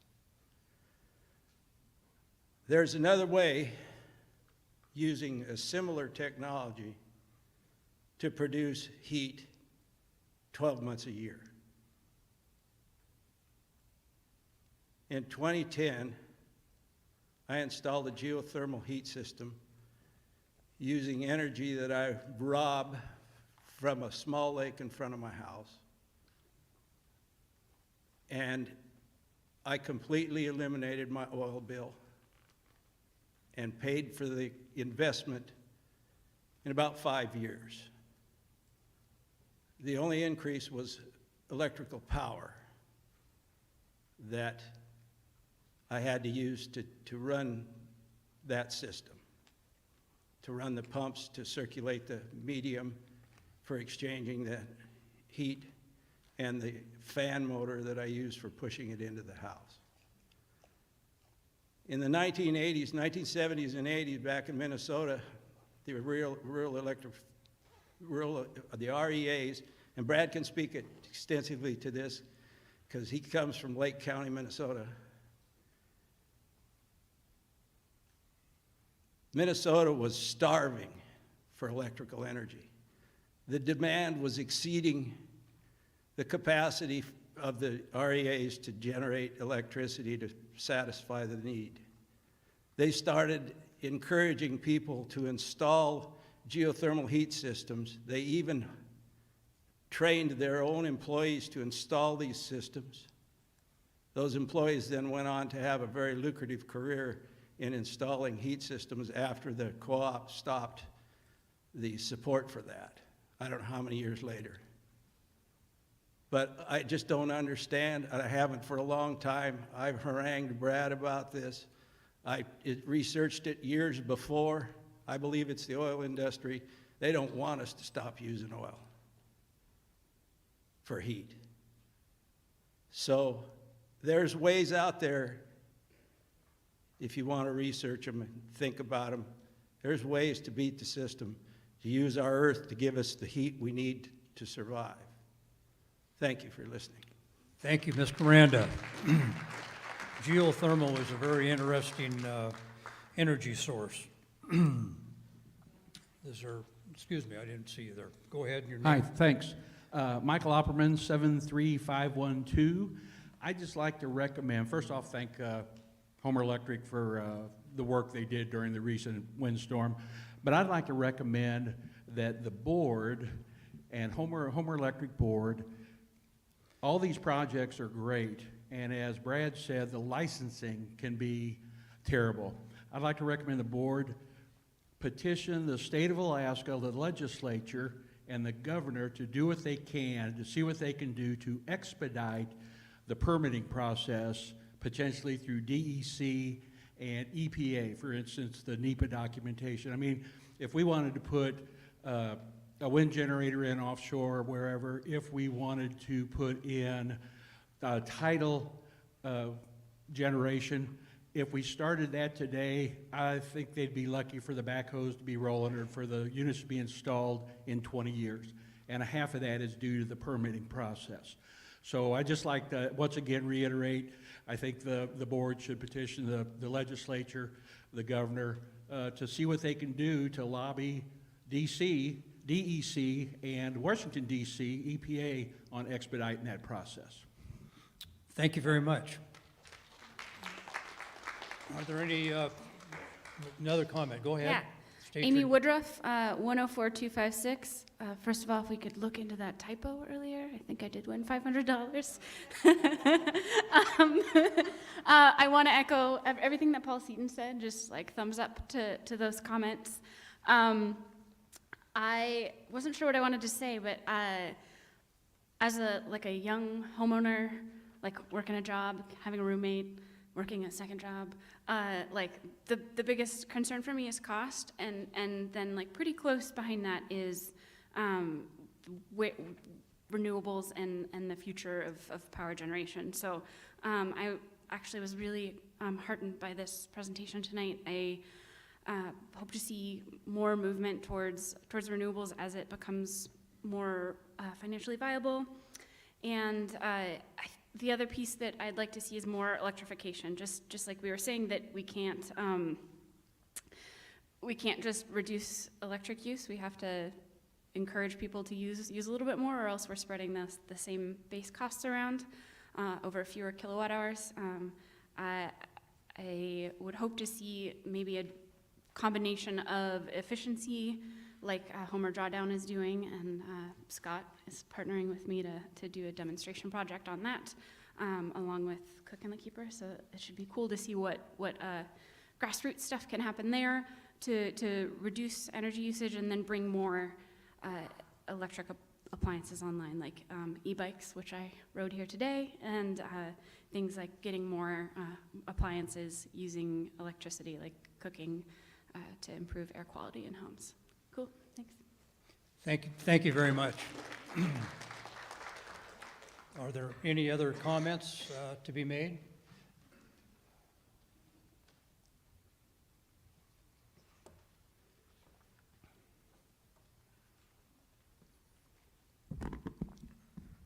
Merlin Cordes, 50215. Renewable energies are great, but I sure wish that people would also study some of the background things that go beyond the renewables. For example, on windmill facts, the blades, when they are done using a windmill, you know how they get rid of them? They get a D8 cat in the central United States, take and plow out a hole about 20 feet deep on 10, 20, 30 acres, start loading blades in, cover them up.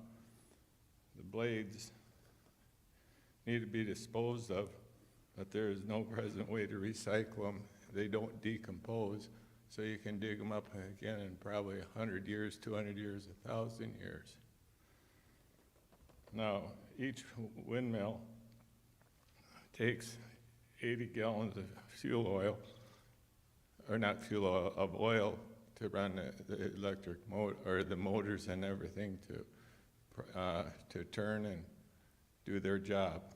So if a wind farm has about 150 turbines and each one needs 80 gallons of oil, that's a lot of oil processed every day or every year for doing that. Another thing is, excuse me,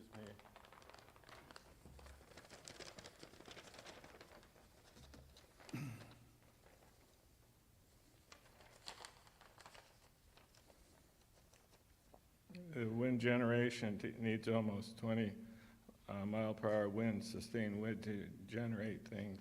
And each turbine requires a footprint of about 1.5 acres, so the wind farm of 150 turbines needs about 225 acres of land. That would be enough power to power a city the size of New York. You'd need 57,000 acres, so you got to clear a lot of property to do that. The lifespan of these windmills is about 20 years. So then you're right away having to redo these. Also, the close tolerance of the mechanism to produce electricity is so close that it produces a gas, sulfur hexafluoride gas, FS6. It's a synthetic gas that's dielectric properties, which suppresses arcs and flames. However, in windmills, they leak this gas out into the atmosphere, and it has a lifetime decomposition of 3,200 years. That's 22,800 times more than what your greenhouse gas of carbon dioxide is. So there's a lot of negatives that go with what you want to push in a wind farm.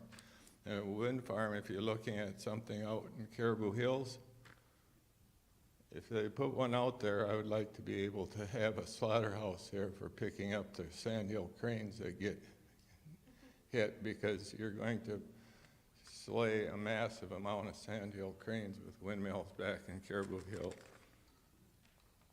Thank you. Thank you very much.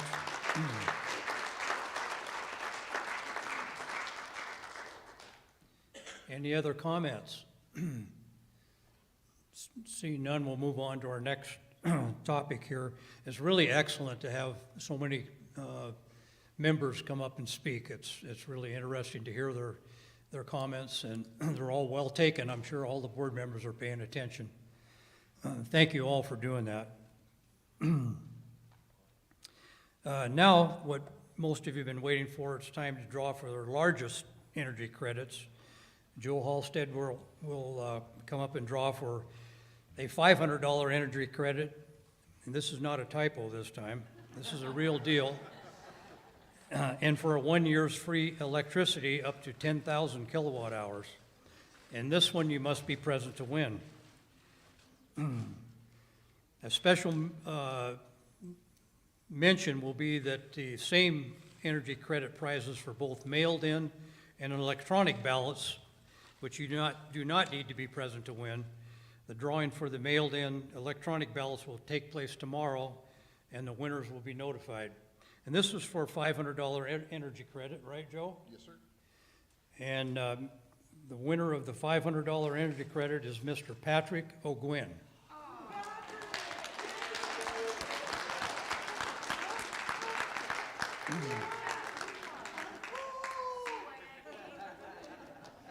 Good job.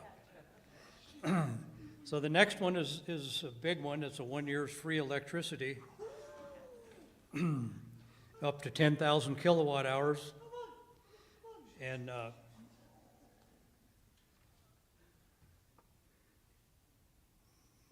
let's assume, is that Michael? Michael? Okay. The winner of the 10,000 kilowatt hour credit is Michael Operman. Michael here? Congratulations.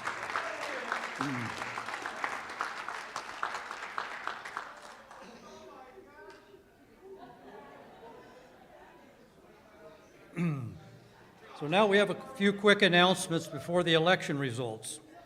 Don't forget to drop off your completed meeting survey in the designated areas so you can be a chance to win the $500 cash prize from the IBEW 1547. That's a pretty generous offer. The drawing will be held Friday, tomorrow, and you'll be notified by phone. To view this year's annual report, you can scan the QR code on your agenda with your smartphone. This will take you directly to the annual report.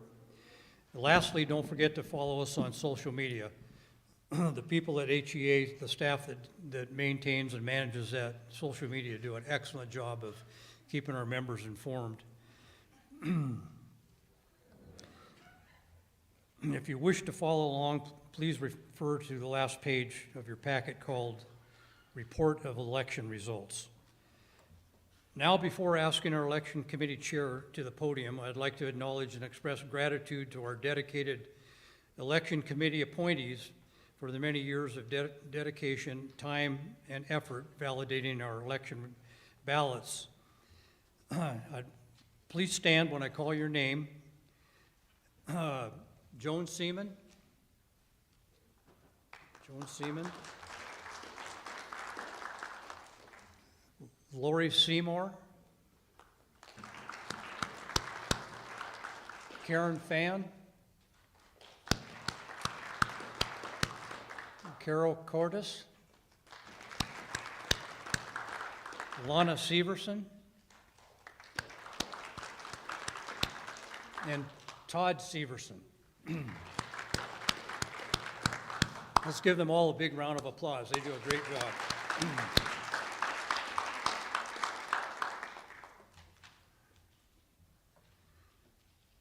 Finally, joining me on stage to report this year's election results is Carol Cordes.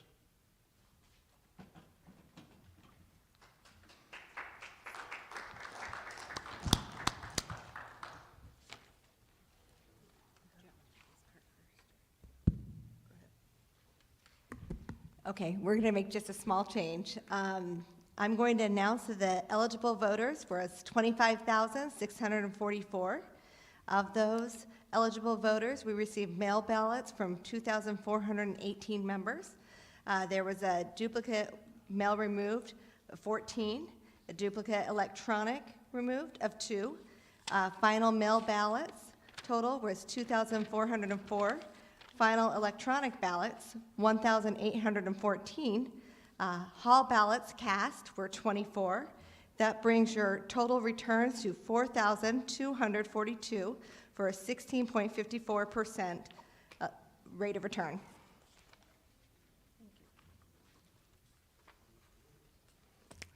Thank you, and I get the job of announcing the winners. On behalf of the HEA Election Board and HEA voters, people out there. For District 1, Charles Mike Chenault ran unopposed. He received 791 votes. For Board of Directors, District 2, Robert K. Wall received 975 votes, 68.9%. Crystal Schwartz McKinney received 427 votes. Robert K. Wall is the winner. And for the Board of Directors, District 3, Louis Flora received 1,138 votes, 58.3%. Michael L. Jones received 808 votes, 41.4%. Louis Flora is our representative for District 3. Thank you. Thank you very much, Carol. I'd like to congratulate Mike Chenault for his election to the board for the second term. I'd like to thank and congratulate Robert Wall in District 2 and Louis Flora in District 3. And also like to thank the folks that ran again for those offices.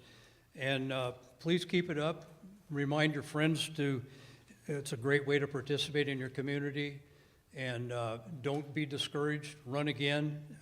We need good members. And thank you all for participating in that election.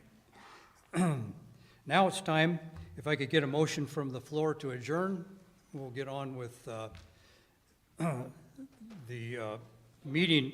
One other thing, let me go back for a second.